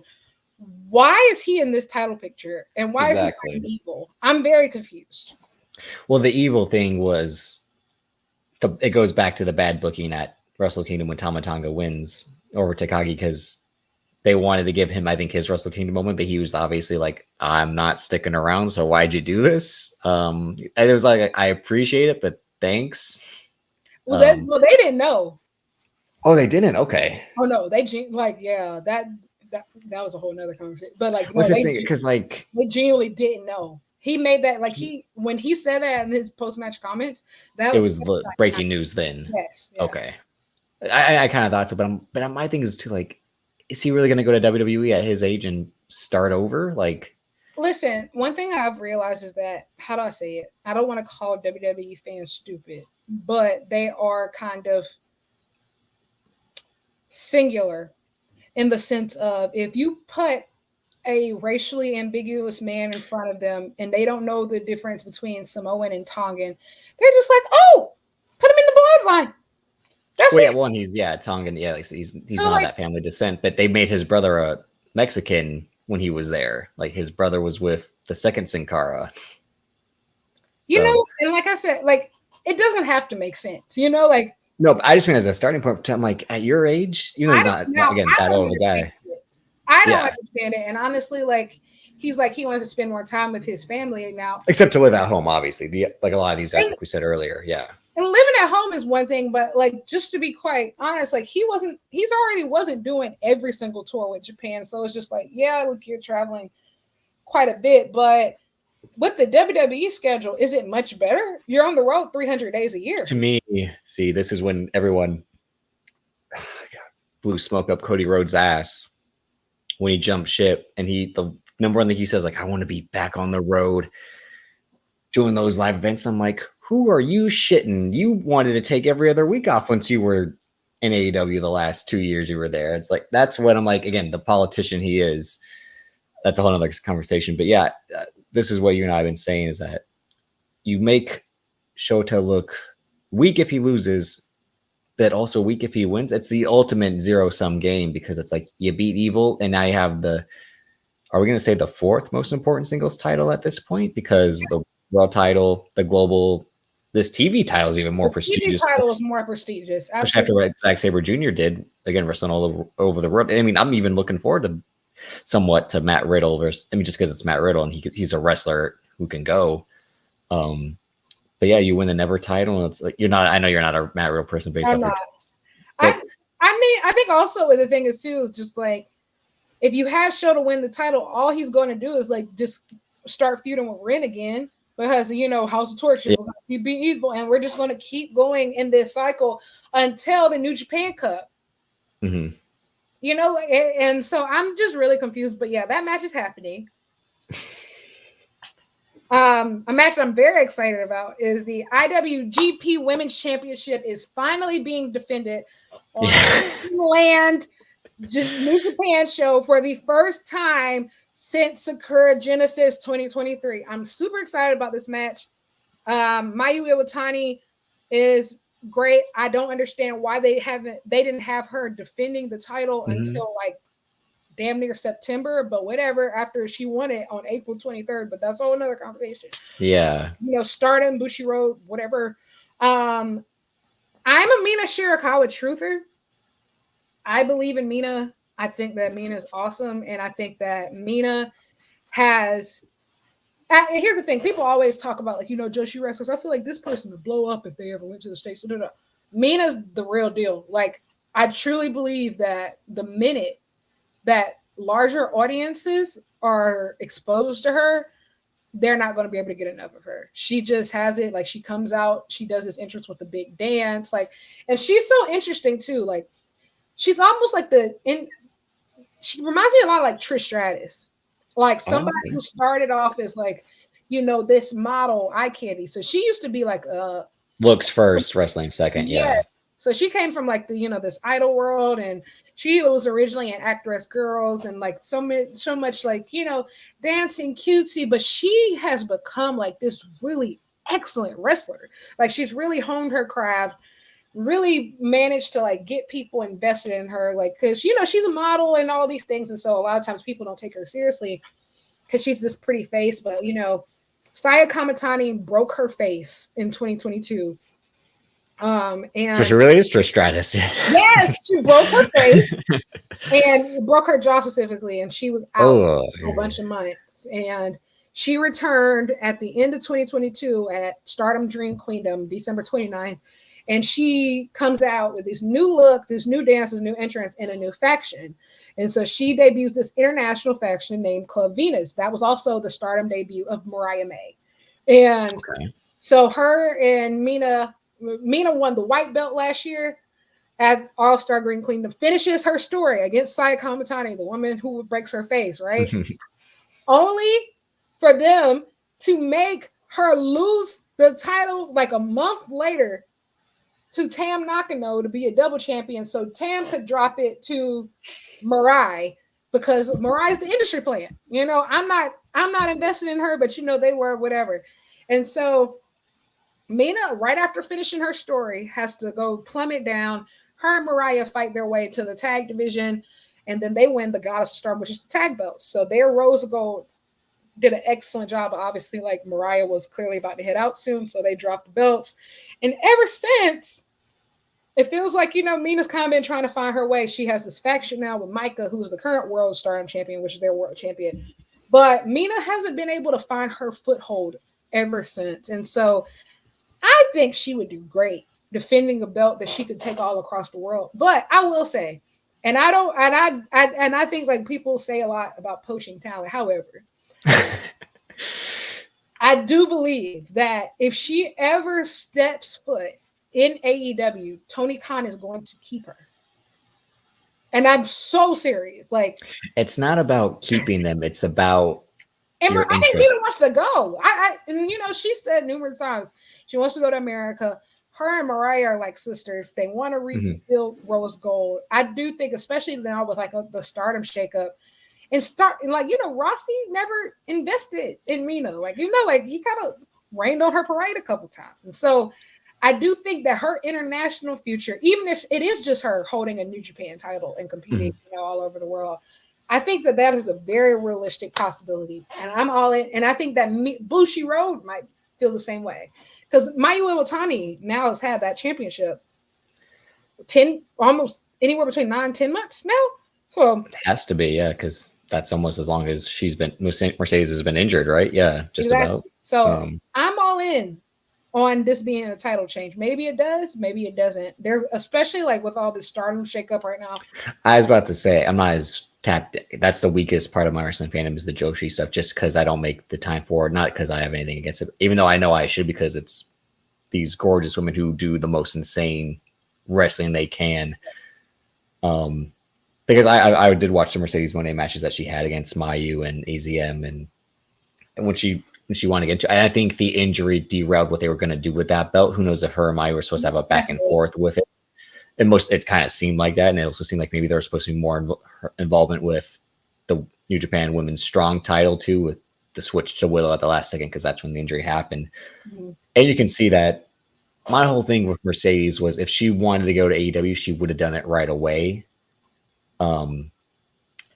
And I think it's because she really wants to test herself against these women of Stardom. And now with the Stardom scandal, which I'm not fully into the know-how of, but I know that, again, poaching talent like Rocky Romero's been being accused of, like WWE's being accused. Like it's first of all, it's wrestling. Guys jumped from territory to territory back in the day like nothing. Like it was supposed to be. Yeah. Well, not just in terms of like they held guys for more money and then were promised extra stuff and this and that.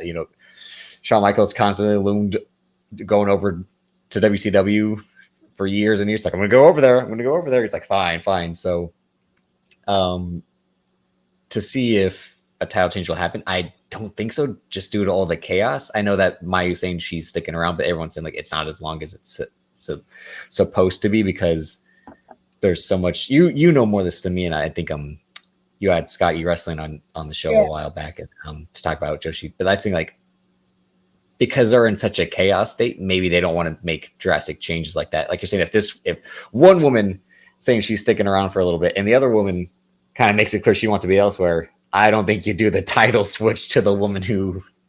So there's the thing, like it's so chaotic. Yeah. And the reason why is because like there's so many different things. Like, so for example, the reason why Mayu has to stay is because her deal is on, because like they just finished a movie about her life. So she has a big star in Japan. So she has a very, very powerful life story. So she was a recluse. So she didn't leave her house for like, what was it, 2-3 years? She didn't leave her house for like 2-3 years. And pro wrestling is what got her to leave. And like she becomes a star. And so like when Stardom was started, she was the runt of the litter. Like, she was the weakest out of all the bunch of all the girls who were coming up. And obviously, like, she's considered one of the 3 daughters of Stardom alongside Kairi and Io Shirai. And obviously, Kairi and Io leave. And Mayu stays and ends up becoming the strongest of the bunch, which is why she's called the icon. Like, like, think of her. She is that third one. I always forget. Yeah. That's the thing. I'm like Tanahashi, like, yeah.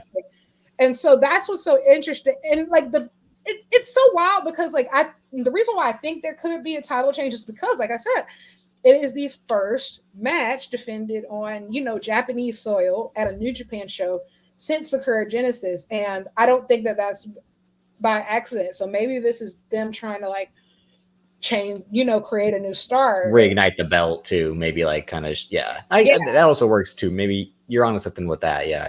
But like it could also like, I know backfire. That, like she flat out said that she was tweeting a whole bunch of stuff about how sad she was and how she hasn't eaten and how she was crying. She was like, the Bushiroad president like called her and she deleted her tweets. So she said that. And I guess like they've been trying to check on her, and I guess like they're trying to like make her happy. I don't know. And maybe like, what makes her happy right now is not carrying that belt. Like, who knows? Like, I will say this match is the biggest question mark because I think it's going to be a great match. I just have no idea what's going on right now. And so there's that. So yeah, but if I had it my way, like I said, I think No, great. A title change would make sense because again, it would reignite, reinvigorate the title and all that because it's a title that literally was made up a year and a half ago, right? And there's not much been going on, but I think that's. I know a lot of the big detractors of like you can't say New Japan is the best wrestling company in the world because they didn't have women's wrestling for the longest time, and then they finally did like, well, now we are going to have it. But people also don't want to acknowledge like, well, there are whole women's promotions in Japan that where are those in America? So wrestling is so much different there. It's just because like for every two men's organizations, there's at least one women's organization. Yeah, so like they did Evolution once, they never did it a second time. So segregation works in Japan, guys. When you put it that way, that's like somebody. I don't want to laugh, but I know somebody's going to take that soundbite for sure. No, I know, but no, it actually works in Japan. But it's no, because I agree. I don't want to say I agree, but when you are able to give women their own amount of time, proper time, compared to like I was saying this on Keek's show for months, that Rampage was a show headlined by women for 3 to 4 months. And nobody talked about it. And no one talked about it. But the same night on SmackDown, they had women's matches go no longer than 3 minutes, almost if you include the entrances. And I'm like, where are the women's rights activists now when it comes to women's wrestling? But to be mad at the best pure wrestling company in the world doesn't have a women's title, and they finally did. And then they got the biggest star to put the title on, being Mercedes, in terms of American star, to put the title on. And I mean, truly, and outside of just that, so far, that IWGP championship lineage, women's championship lineage, is some of the biggest stars in women's wrestling of this generation. You have Kyrie was the inaugural champion, like a daughter of Stardom, like, you know, she won multiple titles in WWE. You have Mercedes Moné, and then you have Mayu Iwatani, who is the icon of Stardom, you know, who's won literally every title they have to offer. And so, like, you know, there's a lot that can happen here. I'm just excited to see this match. And also, like, you know, I feel like if Mina wins, then, you know, this could be a really great thing. Like, you know, I think that finally the Forbidden Door with AEW will be open. I know some people are like, well, that's not something we should be talking about right now. Listen, if you think your favorite wrestlers are turning down an opportunity, a contract because of some tweets and some Curb Your Enthusiasm gifs, you have a lot to learn. These wrestlers do not care. I promise they go where the money is. Yeah, they go where I have talked to Stardom wrestlers publicly and privately, and the amount of them who say, oh, I want to go to America right now. I wish we could. We want to go so bad. And say specifically, I want to go to AEW. Listen, they don't care. You think they're looking at Tony Khan's tweets? No. And this isn't me defending him. This is just telling you that. No, I know what you mean. Nothing is ever going to. If you think that tweets are going to block somebody's bag in this economy, it's just not happening. So just get it out of your heads now. So the Forbidden Door, I think, is going to be open to Stardom. And so, like, this year, and we're going to talk about that later. Lots of different moving pieces. But next we have Tanahashi versus Matt Riddle. Again, I like Matt Riddle as a wrestler. Personally, again, he's a guy who has a lot of faults to him, but as a wrestler, I always liked him. I liked RK Bro. I like. See, that's what I hated. I hated it. Well, you know, I never seen it. That was my first time seeing him. So, like, I liked RK Bro. I think it was because I like Randy. So it was just like, yeah, that's again. It's like Matt Riddle can go, and seeing it with Tanahashi. It's like, is Tanahashi just holding this belt to give to someone else? I don't think he's giving it to Matt Riddle. No, I know he is, but I'm like, he's not giving it to Matt Riddle though. So I'm not gonna lie, like, and I love Tanahashi. I love New Japan Pro Wrestling. But if they put that title on Matt Riddle, I might have to put my people down for a while. No, you can't be, because again, it's a 15-minute TV title. I know, but again, this is a second chance, much like the IWGP Women's title. It's a brand new title. Just because Zack Sabre Jr. did all the work, him and Blake Christian had a good match. Him and Shota had a good match. Him and Jeff, like he did the work to make that title mean something. And now Tanahashi just is holding it because he's like, we got to find someone, and I'll hold it until then. Not even in a selfish way. He's like, I don't know who to give it to yet. He's defended it once, I think. He's defended. Against Taguchi. Yeah. New Year's Dash. Listen, here's the thing. But again, Matt Riddle, he's not gonna be like, this is the guy I want to give it to. I don't think he's that dumb as a president. He can give it to anybody but Matt Riddle. But if it does go to Matt Riddle, I am not responsible for what I do next. That's all I'm saying. I'm shocked they let Matt Riddle into the country given I, 12 you know weeks. what? No, I think they still don't know. I think they still don't know how it's going to go. They won't know until that. Dana White fired him because of it. They won't know until it's time for that flight to take off. I already know. Just for people who know New Japan, who've been watching New Japan for a while, you think that, oh yeah, they're going to check for stuff like this. No, they don't know. No, I agree. Because if they fired wholesome as hell Matt Sydal because he had the K2 version or the Spice version, I mean, that's what I mean. We would find out when they do. We would literally find out when they do. So, big question mark on that. But, I think the match itself would be decent. Like you said, Riddle can definitely go in ring. And, as a wrestler, this is kind of like his last chance. And so, if you fuck it up in New Japan, you're done, dude. Yeah, because I think he's a guy that Tony Khan's just not interested in at all, just based on. Tony Khan knows that, right now, he's finally gotten AEW fans in a happy mood. You can even notice, outside of Jericho, he's not even putting anybody any way problematic in our faces. And I think that, honestly, after the way that the Jericho quarter tanked last time, I don't think we might not see too much of him much longer because, the ratings tanked. He tanked Dynamite. It's still the Triple H. I gotta be the ego again. Him in that pissing contest they have where Jericho has to prove he's just as big a star. We'll see. I mean, again, Tony Khan has never held guys back. I mean, look what CM Punk was doing when those collision ratings were dog shit. He just gave him and FTR more time to try to make up for it, and that was Jericho needs to be if you're not gonna take him off TV, move him to Rampage. It's I feel like Dynamite right now, especially with the roster they have, Dynamite is prime real estate. But then Rampage just had a good rating. So you want to tank the show that just had a good rating? It's you can't win. For me personally, I would just get it. Honestly, move him to commentary. I agree. No, send him home. He does fantastic commentary on Rampage. I think he's great on commentary. Again, it's all putting himself over. He's a guy who just puts himself over 24/7, 365. Again, he can't make Sammy Guevara a face. He couldn't make Daniel Garcia. What he tried. But I'm just saying, horrible OG, as I said. We're going to have to sacrifice somewhere to put him somewhere because, I'm getting rid of him completely, just knowing how it's going to. That's not an option. And so, where can he be put? Unless you plant something on him for us to suffer as little as possible. And that Rampage commentary slot might be the painless version as possible. But right now, like I said, Dynamite is prime real estate. This is truly the time. Like I said earlier, if you know that you're not functioning at the best of your ability and you're not willing to get off the pot, find a partner and grab the tag rope. And actually, to be quite honest, grab two partners and grab the trios rope.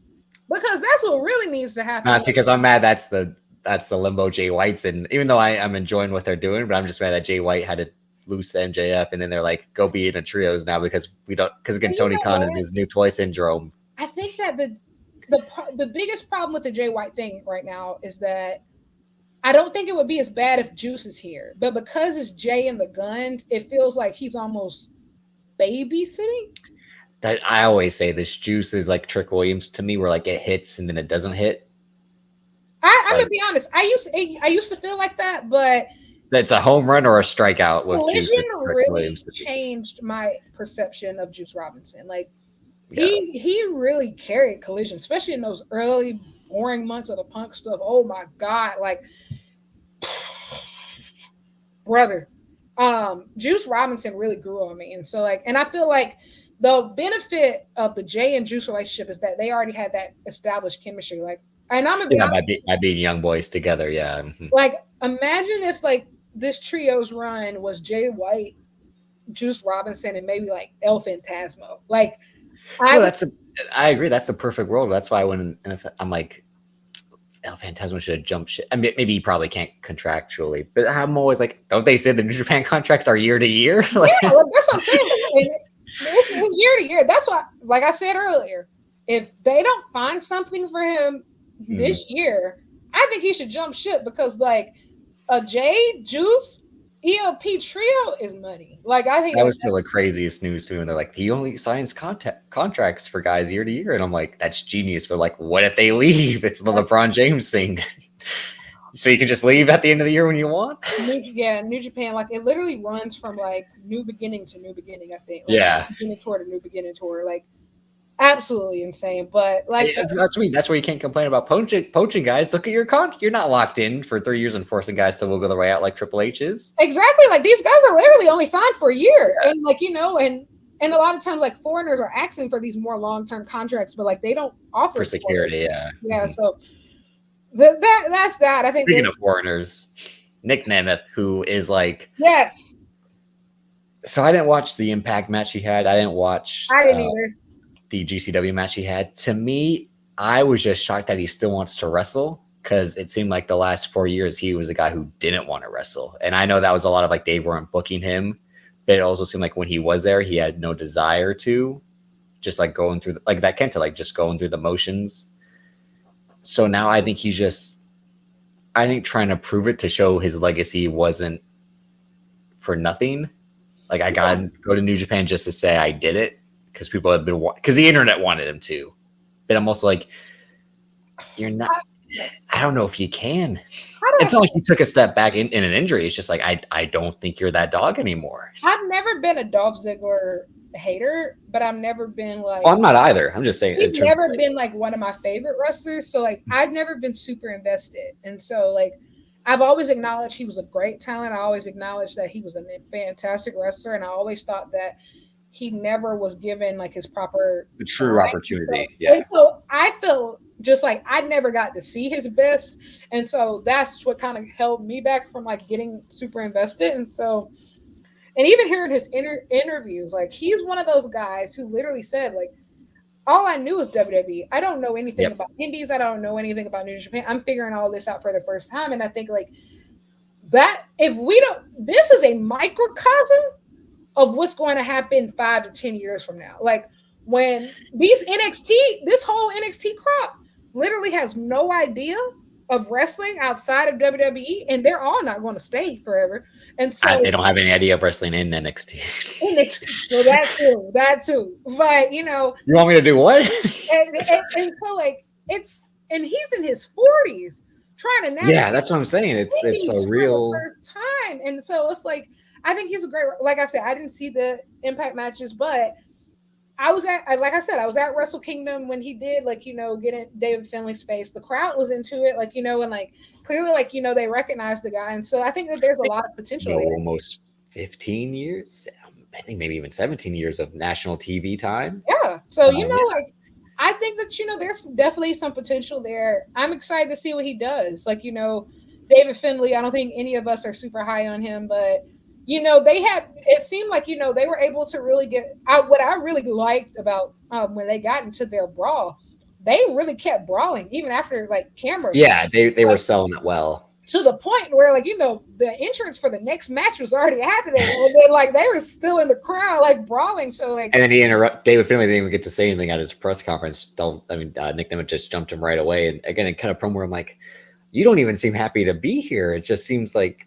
And I think, again, he was a guy who he had aspirations outside of wrestling. He's like a political pundit. He's a stand-up comedian. But yeah, it's Cody Rhodes 2017-ish. But obviously, him in WWE was better than Cody Rhodes then in WWE in terms of where they were on the card and in ring. Because I always thought Cody Rhodes is a good wrestler in WWE. And then when you see him in ROH in New Japan, it's like, oh my God, you're not on the guy's And I think it was no, I mean Cody Rhodes wasn't as good as I thought he was once he got to New Japan and ROH. I'm like, you can't keep up with these guys. Well, I think he got better but by that point you have no choice. You have to adapt at a certain point or literally get dragged through the mud. And one thing about Cody, you see in his New Japan run, he relied on talking a lot. He sports entertainment. That was one thing he could bring to a lot of these places. If you can't get it all right with the wrestling, the sports entertainment. But when it comes to Nick Nemeth, I actually genuinely don't know what to expect. Maybe I should go back and watch the Impact match, or maybe I'm gonna be honest. Maybe I'll just let myself be surprised. I don't know. Like, Yeah, I yeah, mean, the other side of this is it's a David Finlay match, so it's like I'm there's interested though. I a am ceiling to interested it, to but see. I don't think he's losing. Again, you don't give David Finlay the new belt just to hand it off to Nick Nemeth. Again, they don't do that type of booking to me. Like, I think, but also at the same time, like, yes, because and especially after that big steel cage match, like if you went through that war and you slayed the goat, you slayed Will oh god, Ospreay, him and saying that pissed me off. put your foot on his chest, like, and respectfully losing to Dolph Ziggler, like, no disrespect to this man, but like, let's be fucking for real. Um, so I don't know, but also at the same time, if I'm Nick Nemeth and like you're trying to make this statement, losing to David Finlay on night one is, But it's I think we're like I know I yeah, gotta pay my respects as soon as I get here type of thing. Like again, Cody only beat Juice, and then it took him a while to get a big win. that is true, and Once I he think got the big also payday. like I think Nemeth's big moment is probably going to come at Windy City Riot, like Yeah, the big. along with Jack Perry's. Yeah, So I think there's a lot. Another thing, and we'll get into that, but like that's another big question mark too when it comes to the Shota Umino story. Jack Perry, like just because like they clearly yeah. have beef that needs to be addressed. So that's probably going to happen at Windy City Riot. Um, but moving on to night two of the New Beginning and Sapporo show, we have Okada's actual last match. So he's going to be him, well, Tanahashi and Chaos, essentially, versus United Empire and Matt Riddle. I would like to say, if Matt Riddle formally joins the United Empire, I will be formally exiting United Empire. Crowns down. Crowns, Well, that's crowns. it. Like they're positioning TJP, and it's just the David Finlay thing too. Like you're not that guy to lead these guys, and I don't. I guess I it would had to rather Jeff be. Cobb. Well, I'm like it's either Hinare or Akira at this point because I'm like those Hanare are the is only like guys. here's the thing. I feel like the same way about Hanare, like as you feel about Gabe Kidd. Like, I just gave. I agree. Like the yeah, like hothead can't lead, but he's I'm the just in terms of hothead. like the guy who I think has the most passion to lead is either one of them. Jeff Cobb is just too laid back to like That is true. rally the troops, and it's Yeah, definitely not Great O'Con. well, that was what I was about to say. I think it could be Great O'Con. Like, if you have to think, Great O'Con and Ospreay are technically the co-founders of True, United true. Empire, and so Yeah. like I actually listened to Great O'Con's post-match comments and talking about like how his relationship with Ospreay and how United Empire came together. He actually came up with the name United Empire.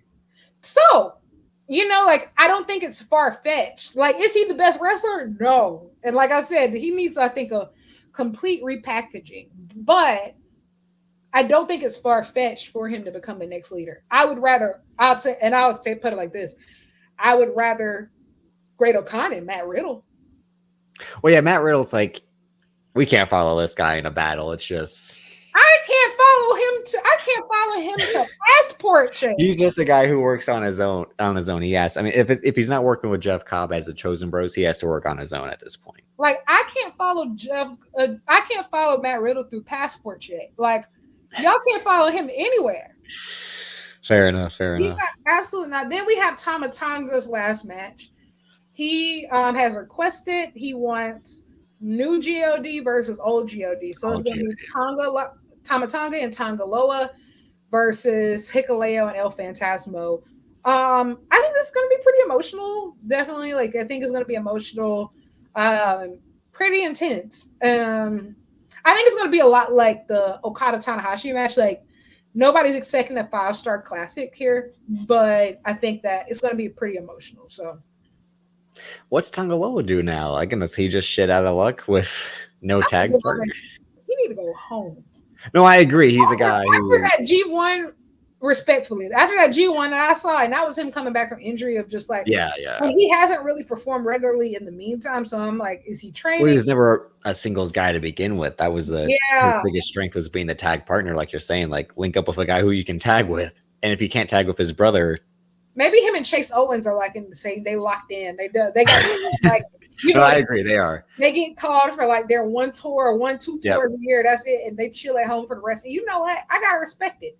I have to Yeah. respect it. I pray for job security like that. I would like to work twice a year too. So No, I there, second that. so there's that. I don't believe that the strong titles are on the line. They shouldn't be because You never know based you off wrestling. never know with these guys. Next, we have the fallout match from night one. It's going to be Nick Nemeth and Taguchi versus David Finlay and Gato.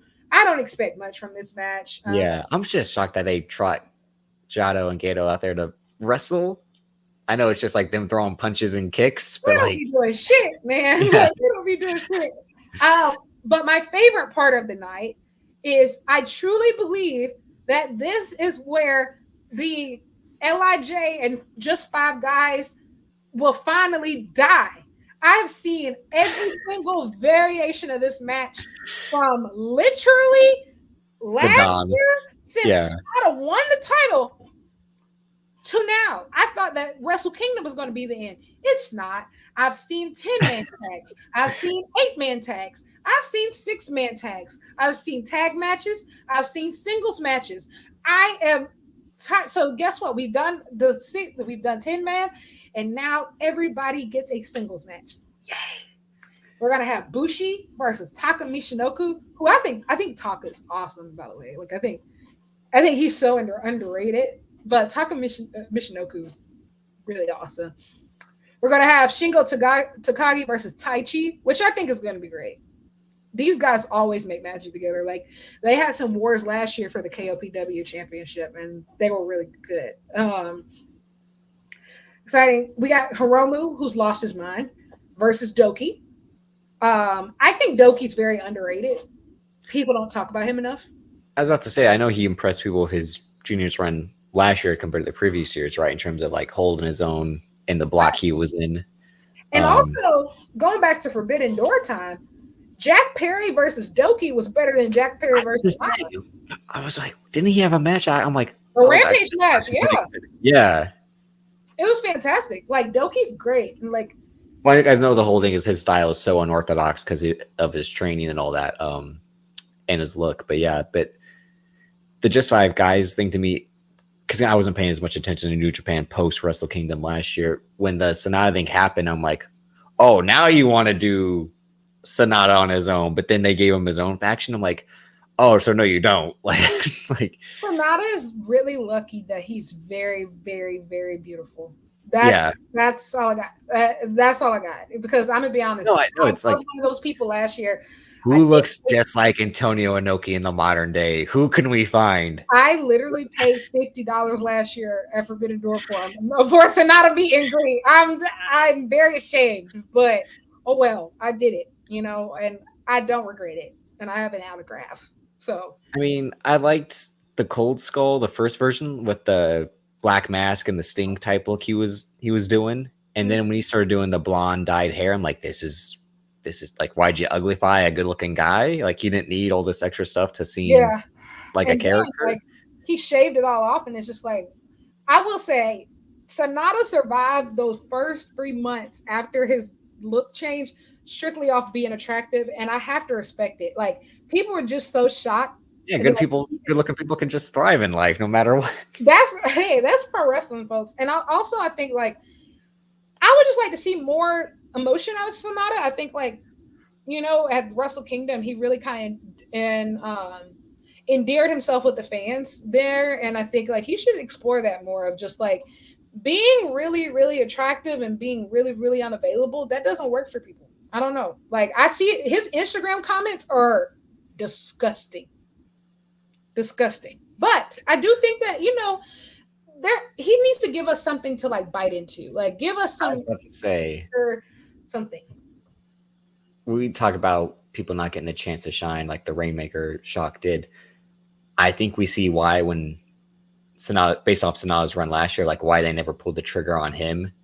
Yeah. And they only seemed like they did it because it was like now or never, against shit or get off the pot type of feel of him. And I think they only stuck with it so long because they're like, well, we can't abandon ship because we'll admit we're wrong about Sonata. And I think that's how it came off to me. Like you said, like him versus Jack Perry was very underwhelming. Yota Tsuji It out. wasn't bad. It just didn't. It wasn't. Yeah, it just didn't hit. Yeah, it was just like, okay, like again, I'm not as high on Jack Perry as you and Keeks and a bunch of other people. I'm not saying he's bad. I just don't think he's the chosen pillar. It was Darby Allin from the savior. It's all right. Are It's you not not that hard. You're It's not not that hard. It's not that hard to send CM Punk packing when he sends himself packing. Okay, so, but You're not anyway, champion. no. You want to talk about someone who can't talk? Whew, I mean, Listen, at this point, listen. that's why they just gave him the contract to rip up at Battle in the Valley. They're like, don't give the guy a mic. Don't CM Punk ruin the moment. The CM Punk stuff, truly, it was the worst thing that happened to Phil Brooks. But I think it was the best thing that happened to Jack Perry because truly, he never has to talk again. No, the worst thing that happened to CM Punk, Phil Brooks, was going back to WWE. It's like you cut out. You and your former best friend did 4 hours of podcasting just for you to go back a decade later. Like, well, I mean, I gave up on CM Punk a long time ago. Yeah. But when it comes to Jack Perry, like, this is all so brilliant because you mean to tell me his return match is going to be in Chicago? No, I agree. This man's showing up in Hill City. Yeah, in the place he resides. He never has to talk again. He has to because his look is just so non-threatening with the curly hair. That's what when I was. I like with the facial hair now. I think he's a lot. I'm like he just needs a haircut. The facial hair works. He just needs the Sonata type haircut. Like you gotta have, he needs to have that type of look where like that short.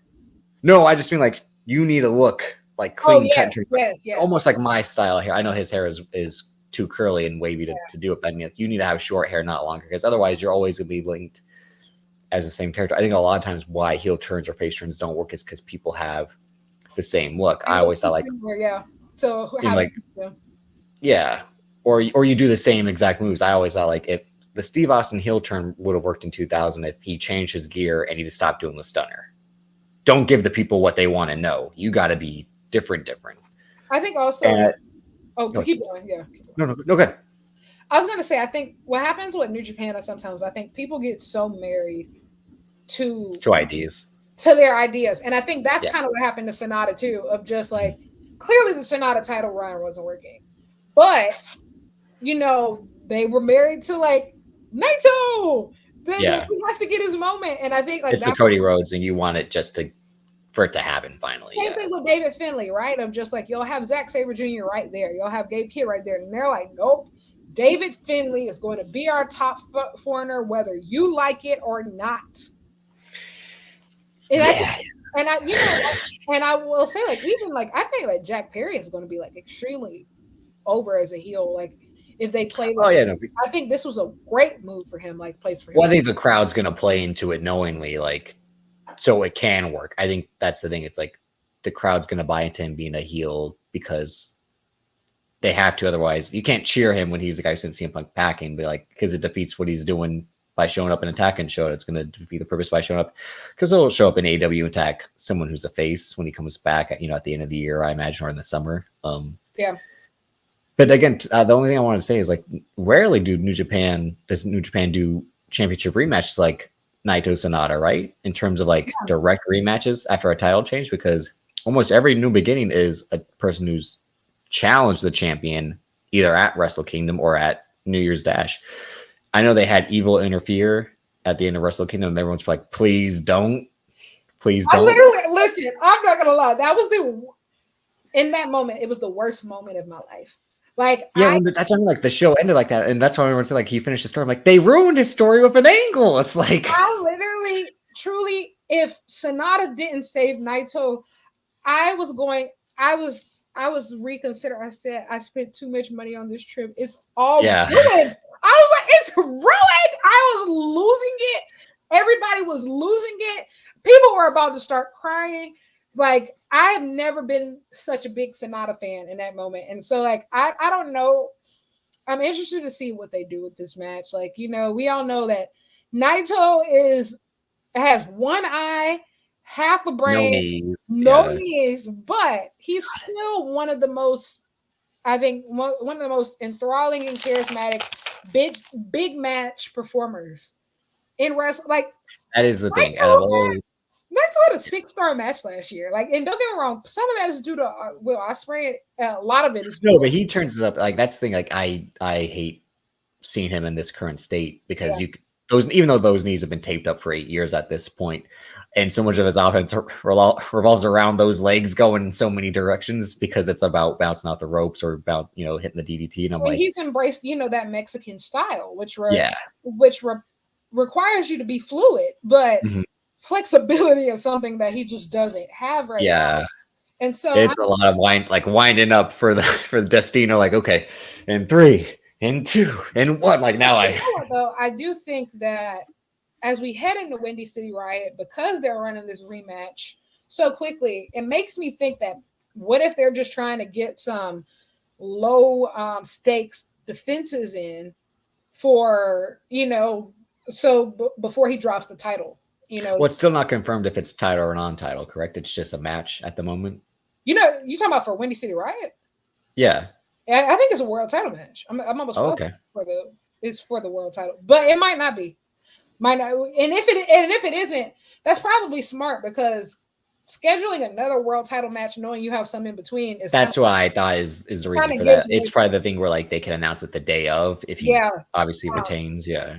And so probably Mox will send in a video and saying like, "I want the title." So, yeah.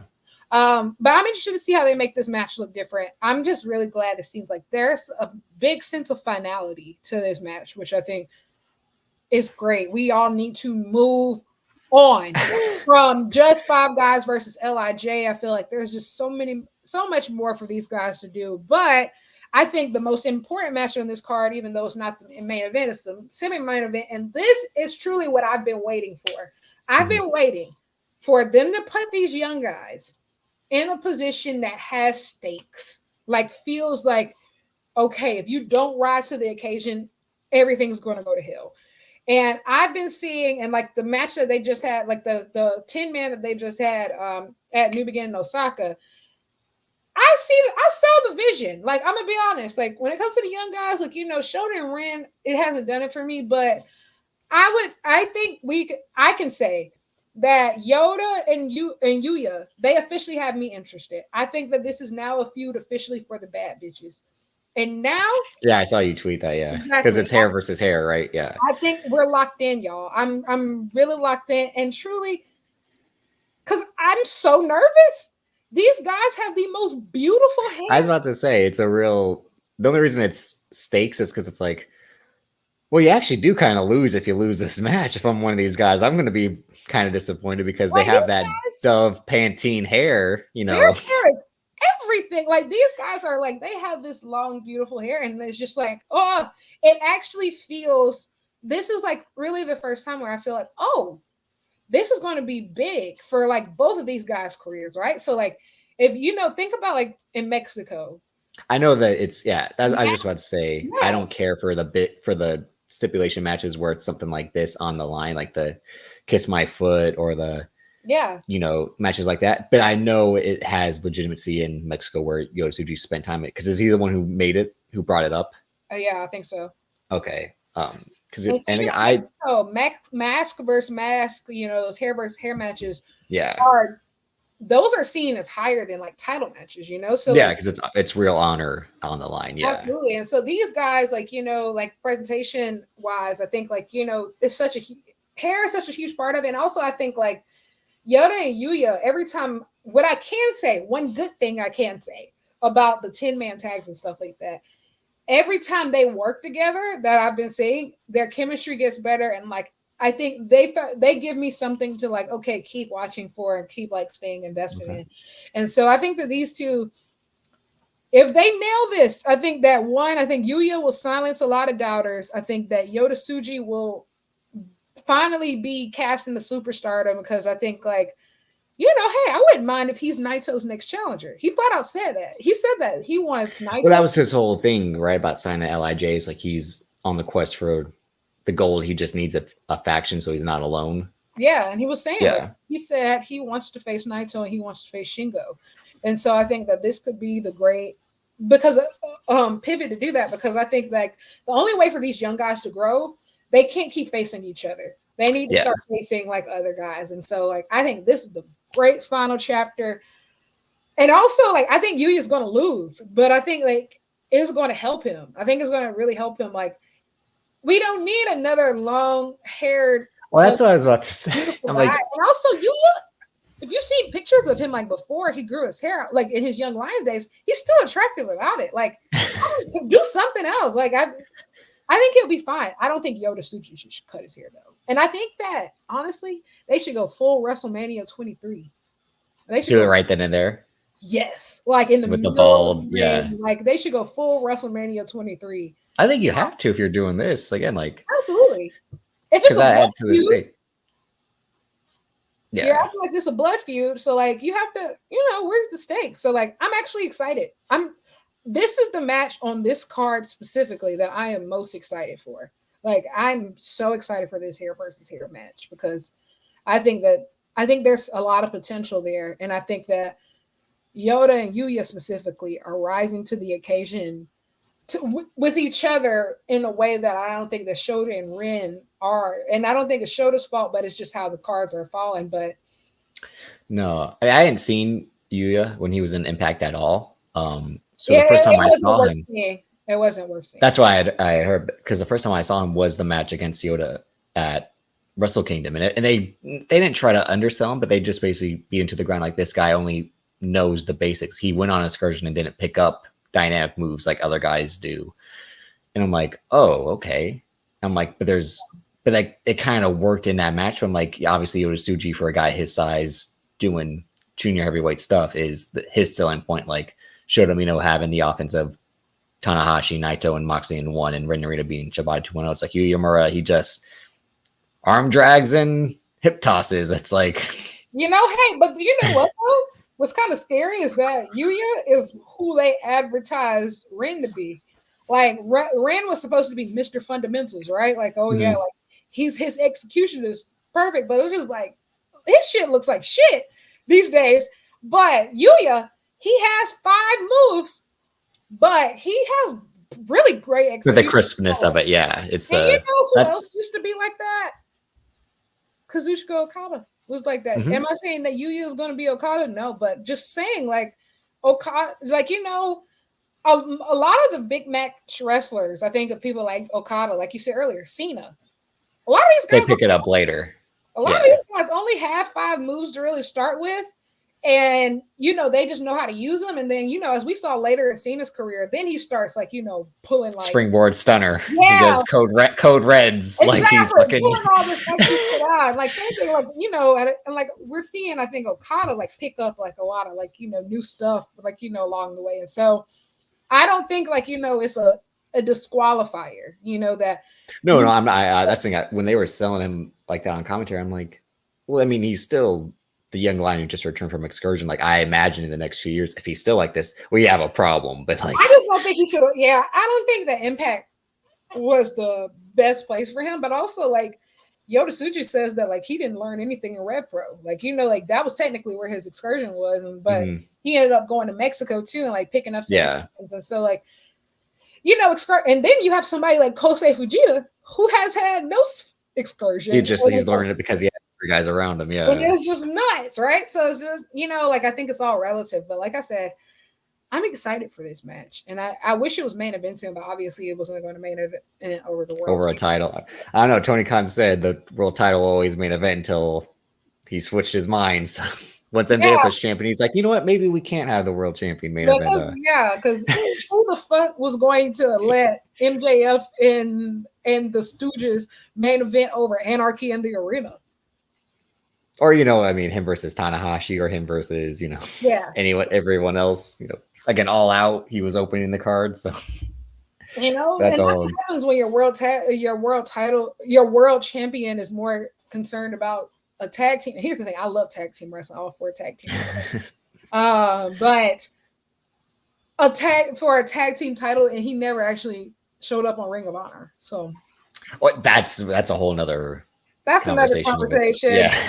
Getting to the last point, there's a lot going on with these 3 places as we head on to Forbidden Door. I probably should put Ring of Honor up here too, but whatever. That's what I mean. It's there. It's AEW. It's right there. It's just right there. AEW, the New Japan Pro Wrestling CMLL, lots happening. It was recently announced that Rocky Romero is now in the AEW front office.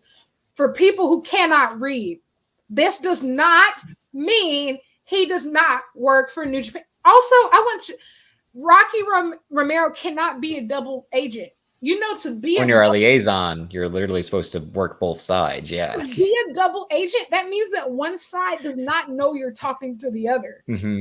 Like all of these places, he is the glue. This shit doesn't work without him. It doesn't. Like, and also not even just that, he's wrestling for all three of these places plus MLW. I know that a lot of people aren't conditioned to like people who actually care about partnership and collaboration in wrestling, but some of those people actually do exist. I don't know. Like, no, it's just the trouble with the headline tweet culture versus that. Like, actually, no, again, like if you have any common sense, you know, or you've heard like Rocky's the in between for this company and that company because the of his relationships. Yeah, like I'm not thinking, oh, this guy's the reason talent's jumping. I'm like, he's the reason talent's able to work together. Like, absolutely. And also the thing is too, like people, like I think sometimes people's view of wrestling is way too big and it's also way too small. Like, yeah, perfectly said. When you think of like the Will Ospreays and the Okadas of the world, they're not getting Rocky Romero to negotiate their business. No. Like Barry Bloom is the Rich Paul. Yeah, that's insane that he's still around. Barry Bloom is the Rich Paul of the professional wrestling. Do what you want with that information. No, he's probably more Worldwide West, someone who's been around a long time getting shit done.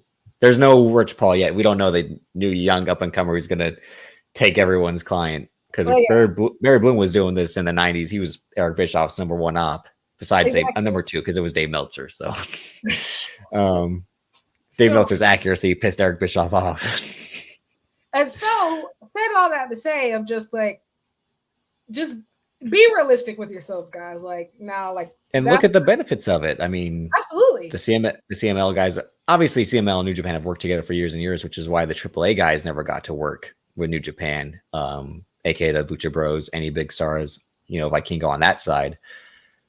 Again, Fantastic Mania, like that's the thing where like I said this on Bankstars today a few weeks ago, talking about the Mean Girls reboot being a musical. I'm like, Google exists.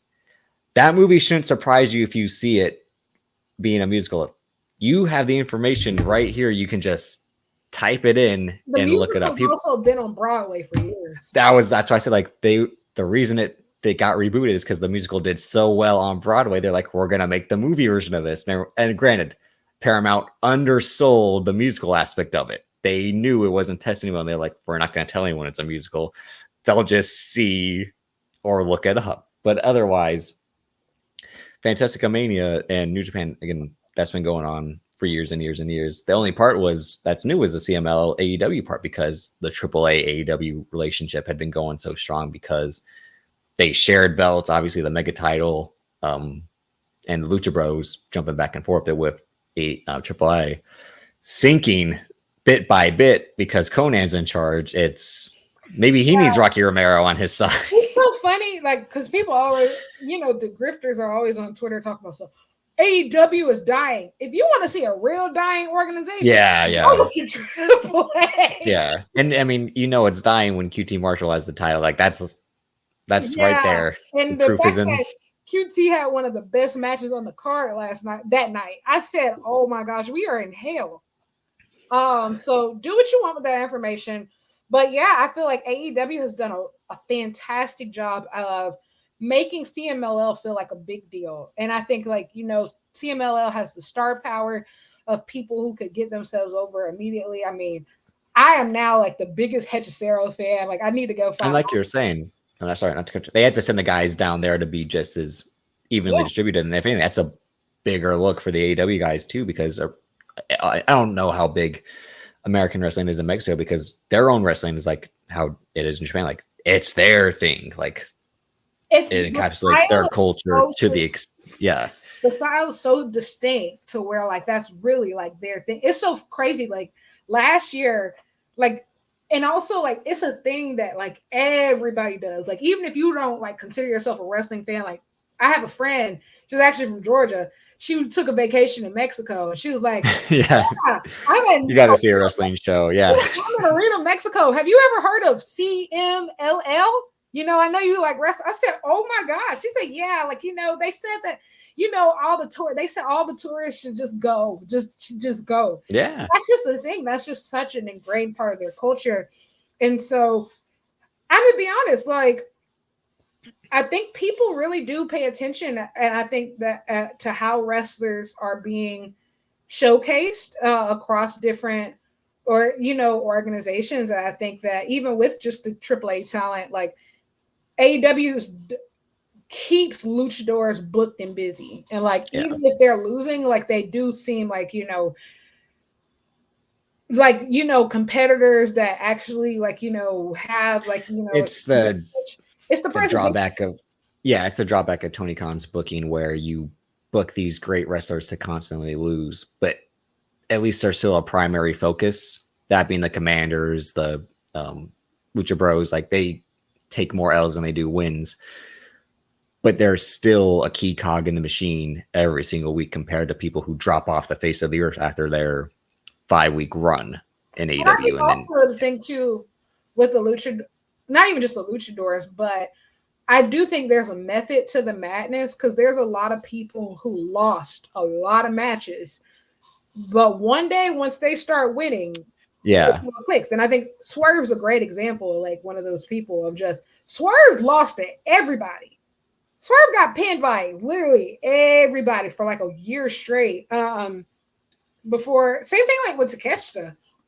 mm-hmm. Well, I mean the Don. That's right. It's the thing where you can have that story of like now it's finally clicking. Now they got the momentum on their side, and more so like the Lucha Bros. I think they'd always been booked and busy with AAA. Is why they never got the runs they should have as single stars. They did as tag team, obviously. And even though it was by accident, Ray. No. But it was so by accident he got injured himself. So that's fucking crazy. But there's a lot of different flexibility now too, and then there's guys who aren't affiliated with AAA anymore, and so like a big question mark. Ray Phoenix is one of those people. Mm-hmm. I think Penta's still involved with AAA. He just seems like he has that type of loyalty, or they're paying him that well. Yeah, Bandito is no longer affiliated with AAA. So I think there's a lot of interesting stuff that can really happen around Forbidden Door time. My biggest dream right now is Stephanie Vicaire. Like I think with big business coming in, I think, and Stephanie Vicaire is currently the number one contender for the New Japan Strong Women's title. She's probably going to be the one win. So I think she's going to be around a lot more. I think this is the perfect time to I hope she gets brought in with CMLL soon with AEW. And so there's just a lot of different moving parts. I really like how they've put this partnership together. I think they've made everybody look like a legitimate threat. And even though the Blackpool Combat Club has been winning, they look like they've been surviving by the skin. But look how they've won too. Like Claudio had to cheat. It's the guys who are cheating because they know the other side's just as evenly matched. It's like, fuck. Exactly. These are guys who put up a fight. Like Bryan Danielson has been getting cooked by Brett Cicero. We're not my only beef is that they have to rely on Christopher Daniels, a legend. But modern day Christopher Daniels, I hate to see, and 2.0 have to come out and save the BCC. I'm like, come on. They're not asking for these guys to save them. Come on. Team AEW is so funny to me. Like I said, it's the worst alliance. The worst locker room emptying literally ever. But last point is obviously the Blackpool Combat Club has stated that they're going to come at some point to CMLL's house, which is Arena Mexico. So I think we can expect to see them soon. I'm gonna be honest, I have no idea how to watch CMLL live, so I hope that for the first time, AEW actually shares this with people, because I don't know. On YouTube, I thought. I heard that. I follow Lucha Blog, so whatever Lucha Blog says, that's what I end up like. That's how. Because every time I try to look up, again, the luchadors are in that realm of like interest without paying so much attention. I'm like, it's so hard to find the CMLL stuff, but I think it's like you either have to subscribe to it or just catch it when it airs on the Friday night shows. Yeah. Because I've seen some matches of some of the guys that were just on Dynamite in Rampage and Collision. So I'm like, again, how do I watch this? Because I don't think it's on the sites I use, I should say. I think Mexico does a good job of somehow Mexico's like, you don't get our shit for free. No. Yeah, You can't download. Again, maybe they don't have streamers down here. Fuck out of here. That's so interesting that before like the partnership was set in stone, I had told myself, I said like this year I think I'm going to try to get into CMLL. Like I'm trying to add on more promotions onto the too many promotions I'm already watching. But like I don't really have a lot of lucha stuff, and I'm gonna be honest, AAA doesn't do it for me. So I said I'm gonna get into CMLL. So definitely gonna be working on that this year, just because, like, with the partnership, we're clearly going to see a lot more of them going for it. But yeah, I'm excited. I think, and that I'm kicking off with Fantastic Mania, but I think that we've talked about just about everything. Yeah. This has been like this is 3 hours. Yeah, sorry about that. I can talk. I know that. I haven't recorded this long in a very long time. That's why I tons to discuss. New Japan is so, and when I was on with Scott, like New Japan alone is so uncertain right now to where there's so many questions and there's so much, but it's going to be fun to watch. Like I said, there's some high moments, some things to really be invested in, like, that hair versus hair match. Okada's about to head out. There's some stuff to still be invested in. I think that there still needs to be, there's a lot of stars that need to be created in the very near future, but I'm a New Japan lifer, so. No, that's the thing. Like, you mentioned, like, was I still on a break? When I was not recording most of last summer into the fall, I was trying to get back into New Japan because I'm like, I don't have to watch, I don't have to fit as much WWE, AEW in terms of like to cover it on the show. I don't have to try to fit it all in watching it live. So like what I was doing was like I can put off Raw and SmackDown and other shows until the weekend and fast forward through it. So I'm like, now's the time for me to catch up on New Japan. I was watching a good amount of the G1 for the first 4 or 5 days.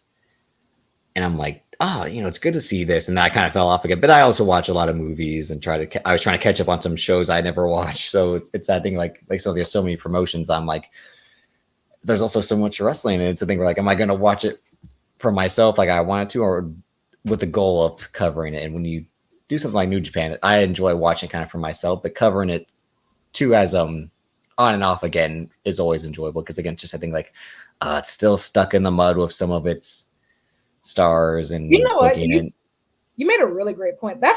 And I feel like that's a whole different conversation. Like, but being content creators of just like watching wrestling for the purpose of just enjoying wrestling versus watching it into like for the sake of covering it. Because like I think last year that's how I got so burnt out, because I was trying to catch. That's how it happens, so live, and I still do to a certain extent, but I'm a lot better about picking my battles. Like, so for example, New Beginning in Osaka, I was like, okay, I do need to be up. I need to catch this one live. But for a lot of you do that. Me, I'm like, I'm not getting up early enough. Yeah, like this time last year, I was trying to I was staying up for like house shows and shit. Like, it's not worth it. And like, I stayed up. I got up every single morning, or stayed up late I did the full Best of Super Juniors. I hobbled through the G1. Yeah. World Tag League. I think I got like 3 nights in live, and I said, fuck it. I did the final though. And like the same thing with like Junior Tag League, New Japan Cup. See, that's the second half of, and then like you got to think that's just New Japan. So I did the Noah N1, the Stardom. I was doing that's you cover the other aspects, the old Japan and the 5-star. But not Dragon Gate. You don't try to get into Dragon Gate. Is it too hard? Well, Dragon Gate is actually on my list for this year with CMLL of promotions to get into. So like this year I said I'm going to try doing Dragon Gate. So I'm trying to be a lot smart. And I didn't even get into All Japan until later in the year last year. But like I just fell in love with it so much. So like I got involved in like started watching their tag league and then like their champions card. But some of the other promotions, like they don't always like do their stuff live. So that was same thing with Stardom too. Like a lot of their shows weren't live. So like that was helpful. you can watch those on delay. But yeah, that I think in your position, and this is to give you your props, is that when you have to write it like you do and guest on other people's shows, and obviously this show too, where you cover the full spectrum globally, you again trap yourself into covering every aspect from start to finish. Versus someone like me who's like, I want to cover the stuff I really like, and I'll talk about the stuff I dislike. If I spend like, obviously, we wouldn't spend too much time bit by bit on the 4 tag matches because it's like if you watch a New Japan show, you know the first half of the show is always filler that you can like. There's storytelling in it. There is like who got the pin, who tapped out, like the interactions like say between the people involved. It's like all those clips on Twitter. But what you can do is like prioritize something else. You can have that on in the background, and like then when the big matches kick in, and that's normally what I was trying to do most of the time, because I think the best thing they did about the G1 last year was just straight G1 matches all the way through. Because in years past, they split the tag matches that would be the next night singles matches, and I'm like, no, they just did G1 matches only, and that's why it was so, I think, fun for me to catch up on or try to get back into. I'm like, oh, it's only going to be G1 matches. And even though some matchups I wasn't as excited for, it was because the field was so large. But I think that's something you should do, to be honest. And I feel like I've gotten smarter in a lot of ways. Like when I first started getting into Japan, like I said, I got in later to everybody else, so I always felt like I needed to catch up. So like I'm always, if I'm not watching stuff live, I'm watching older stuff. But now that I know the tricks, if I don't listen, when I figure out, I have like an internal alarm clock of just like, when is the undercard going to be over? Exactly. That's what I mean. It's knowing the times to put your primary focus on. And the more you do podcasting, the more you figure out like, this doesn't need that much time. Obviously, this one 3 times. This is 3 cage matches long. I mean, but it's not worth it at all. But yeah, I'm trying to, like I said, this year CMLL and Dragon Gate are what I'm trying to add into the rotation. And I say that I'm done after that, but I'm probably a liar. So yeah, plus like there are still shows you got to watch, movies you got to watch. It's hard to balance on one day. That's why it's like, yeah, because when the Bear comes out, I have to remind myself, they said the Bear comes out, what was that, June? June, yeah. Again, they dropped that all at once, so that's where you're in the good spot. You don't have to wait week by week with that, or and that's all like that's G1 5-star Grand Prix time. What? No, but there's a half hour to 40 minutes, so that's its biggest strength. Yeah, they better not like extend the episodes, because like I don't think they will. I think they know their bread and butter. They got there a little bit longer in season 2, so like, well, no, I mean, if they wanted to, that'd be great. But yeah, just, I'm grounded here. But yeah, no, I think it's that thing where, again, like listening to some episodes you've done, and to cover stuff as thoroughly, you unfortunately have to do the work. I think a lot of times people who want to speak on something they don't know fully about, or only just read the headline about, which is why I was glad you asked me to do this show, because this was a show I probably would have caught a few weeks after instead of as urgently as I did, because Sunday also was a Super Bowl. So you were emotional about Okada and Ospreay. I'm emotional that my team lost. So I'm so sorry. See, I don't do NFL at all. Mm-hmm. So outside of, and like I do college football, but I'm a USC. Well, yeah, if you're in a state or a college like you are, then it's but I'm used to losing to where I don't I am taking the Niners have lost the last 3 years. University of South Carolina, I've gotten my heart broken so many times at football games. Like, I don't even give them the power anymore. You're not going to get me. Well, they had Deebo Samuel, who is my current favorite 49er. So, but yeah, but that's the thing. It's like, no, I mean, it's tough it was a tough Sunday to try to. I was watching the show until the Super Bowl started, which is why last night when you had messaged me, I'm like, no, I gotta watch the cage match, because the only match I was on left. And I'm like, I think halfway through, I'm like, oh, this match is still gonna go. I checked the run time to see what it ended. I'm like, you know what, let me restart it tomorrow and then watch it all in one setting, not do the half in half. Super Bowl parlays? No, because again, gambling's not legal here in Minnesota. But if anything, I only would have done props on players. I don't do props on teams. I'm smart enough to not get that invested. But my thing is just like, is this guy going to score, or is this guy going to throw an interception? I'm smart enough to know that, but not like I got money and my heart's on the line. Listen, me and Keek said that we're doing a Continental Classic parlay this year. That makes sense, though. Yeah, I mean, even though I don't know the way they were booking it last year, I'm like, I don't know. This seems very paint by numbers. And then the way the blue league, I should say, was very like, I don't know how they're doing this in terms of like. And the crazy, I love like for round robin tournaments, I do brackets. So like I did last year, like I actually filled out like try to crack the code yourself. Yeah, I did like a bracket for the G1. Like I filled out like because like who's the guy? I think Chris Samsa, who does a lot of like the stuff. Like he'll like make like a bracket. So like I'll print it out, like write it, and then like for the Continental Classic, somebody else made a bracket, and so like I actually did it. So like yeah, you know what? I'm not gonna put too much into it. But this year, especially like with the field being like it is, like I'm feeling like, I feel like I can do a little something with it. Like last year, I would have definitely lost all my money though, because like I had like 3-4 draws like written down on my bracket. Yeah, that's the only thing they didn't do. Yeah. There only ended up being one, know, but I will say the one that they did have, I did have that listed as a draw. I did have Bryan and Claudio. Yeah. And as a draw. So maybe it'll be better. But yeah, so anybody who's listening, be aware of that. Yeah, there might hopefully it pays off with World Tag League will be going on, but maybe someone's freed up to join, and CMLL maybe try to get one guy from each company in one of the leagues. Yeah, I think, and also like I think that's going to be very interesting this year across all of the Japanese and American companies. I'm interested to see who goes where, like even like so Noah last year. Noah had they had basically like the future ace of All Japan come in for their tournament, the N1, and obviously Noah sent Kaito Kiyomiya over to for their tournament. And so and All Japan had New Japan guys in their tournament. And so it's so interesting. I'm interested in AEW guys and both the G1 and the World Tag League. Mm-hmm. So I'm interested to see what that distribution looks like this year. And like, I'm interested to see, how does TNA possibly fit into it? Like, if there is going to be a TNA. And on that note, I think that's no, there will be a TNA. Again, they've survived this long. It's insane. I always say like, they just don't die. TNA are the cockroaches of professional wrestling. Yeah, it's insane. They will survive the apocalypse. And you know what? I can't be mad at it. Like they've survived every storm thus far, and so if you can survive Hulk Hogan and Dixie Carter, you can survive anything.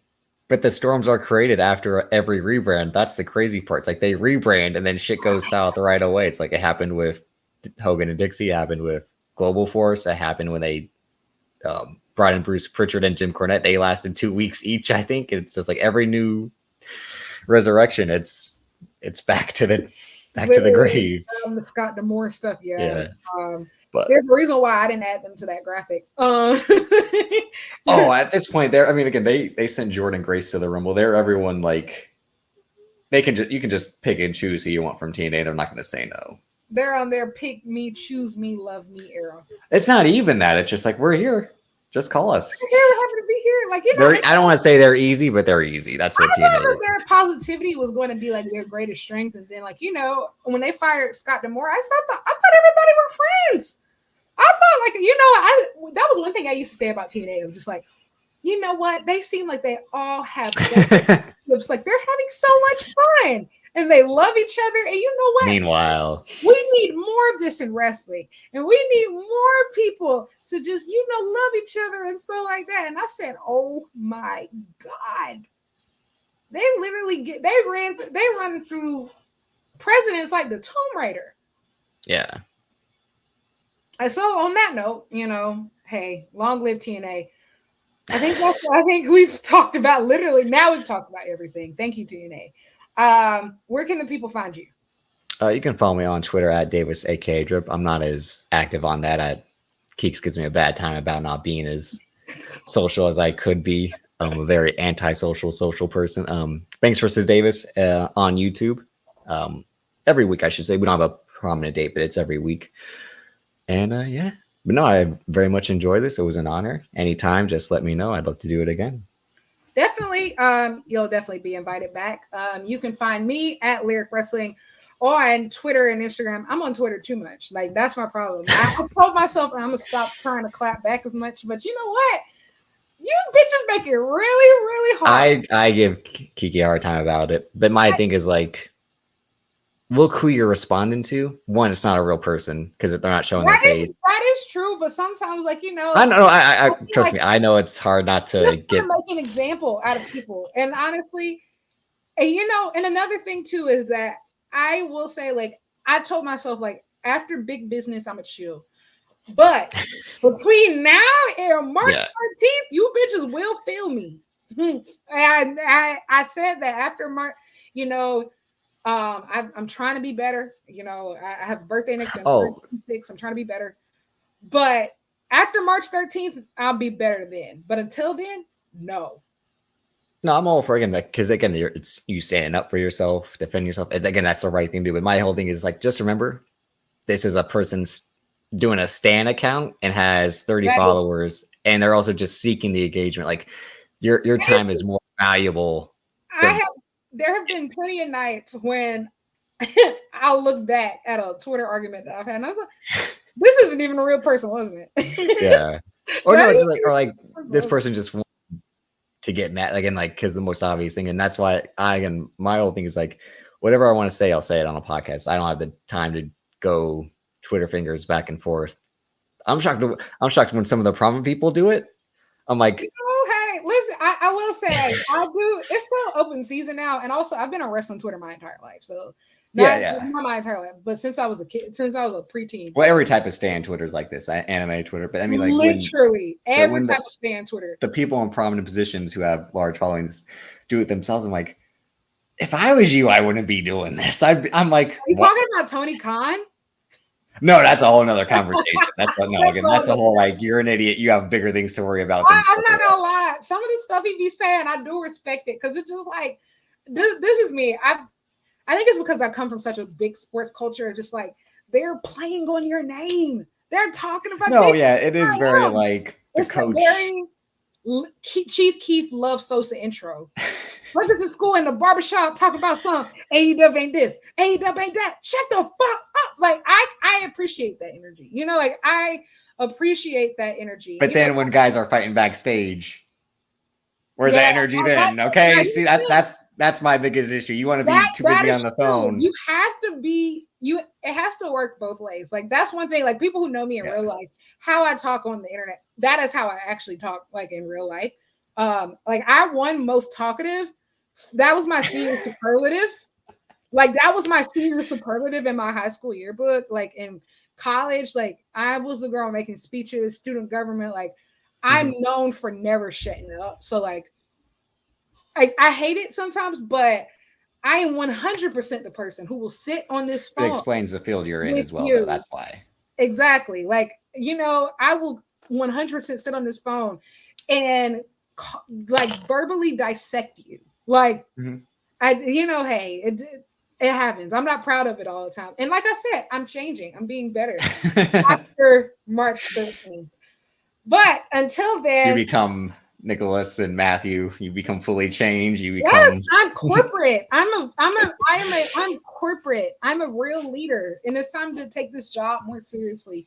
And another thing to take this job more seriously is that I am no longer holding myself to the restrictions of releasing this show on the same day every week. It's just not going to happen. No, it's tough. Yeah, it's just. And I've realized that, like, with my wrestling schedule and how much wrestling I watch, it makes no sense to try to do something every week. Because, for example, like, you'll have, like, the New Japan show at this time of the week, and then the Stardom show is going to be on Wednesday, and then you'll have the AEW show. So just know the show will be out regularly, but will it be out on the same day every week? Absolutely not. And that's me freeing myself. So do what you want. The people who were married to Thursdays or Fridays, I'm sorry. Because this is definitely going to come out on a Wednesday. So no, the thing to me, and it is tough marrying yourself to one day. This will be the final note. But also when you're a consumer, like I am, like my type of job, I can listen to podcasts all the time. So the thing you want is a podcast as soon as it becomes available. Sure, you can get locked into a day, but like when it drops, and then I always run back episodes of pods I enjoy until the next one comes. Like, and you have an archive with, again, actual wrestlers who people want to know about. Leo Rush. I didn't check out the Thekla one yet.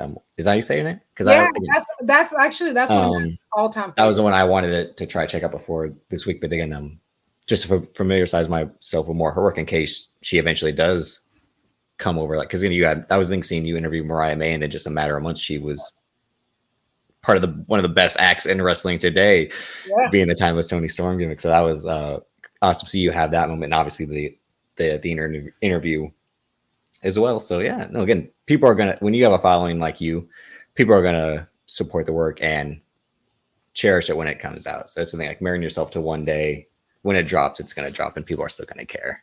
Yeah, I'm really grateful for everybody who's been listening and following along. A lot of great support recently, and that's why I also try not to get wrapped up because I will say the love really does outweigh the hate, and I'm really grateful for all the great responses that people have been having to my interviews. I have 2 more already recorded for Black History Month that will be out soon. And I'm working on another one. It's not confirmed yet, but if I land this one, I'm going to be really proud of it. So just stay tuned. Lots coming. Maps and Graps is back. Like I said, it's going to be out regularly. Just don't expect it the same day every week. Thank you for coming. This was awesome. I'm glad to finally have you on the show. Yeah. We'll be back on eventually. There's tons this year to talk about. It's only February, so it's literally only February, and I feel like we've lived like 12 months in wrestling here. So. Yeah. Well, there's another reason for that, but we don't talk about that. Yeah, we don't talk about Bruno. Yeah. No. But thank you for coming. Thank you, everybody, for listening. You will hear from me soon. And and when I say soon, probably in the next few days when I finally upload these interviews that I need to edit. But thank you for listening. Talk to you later. Bye.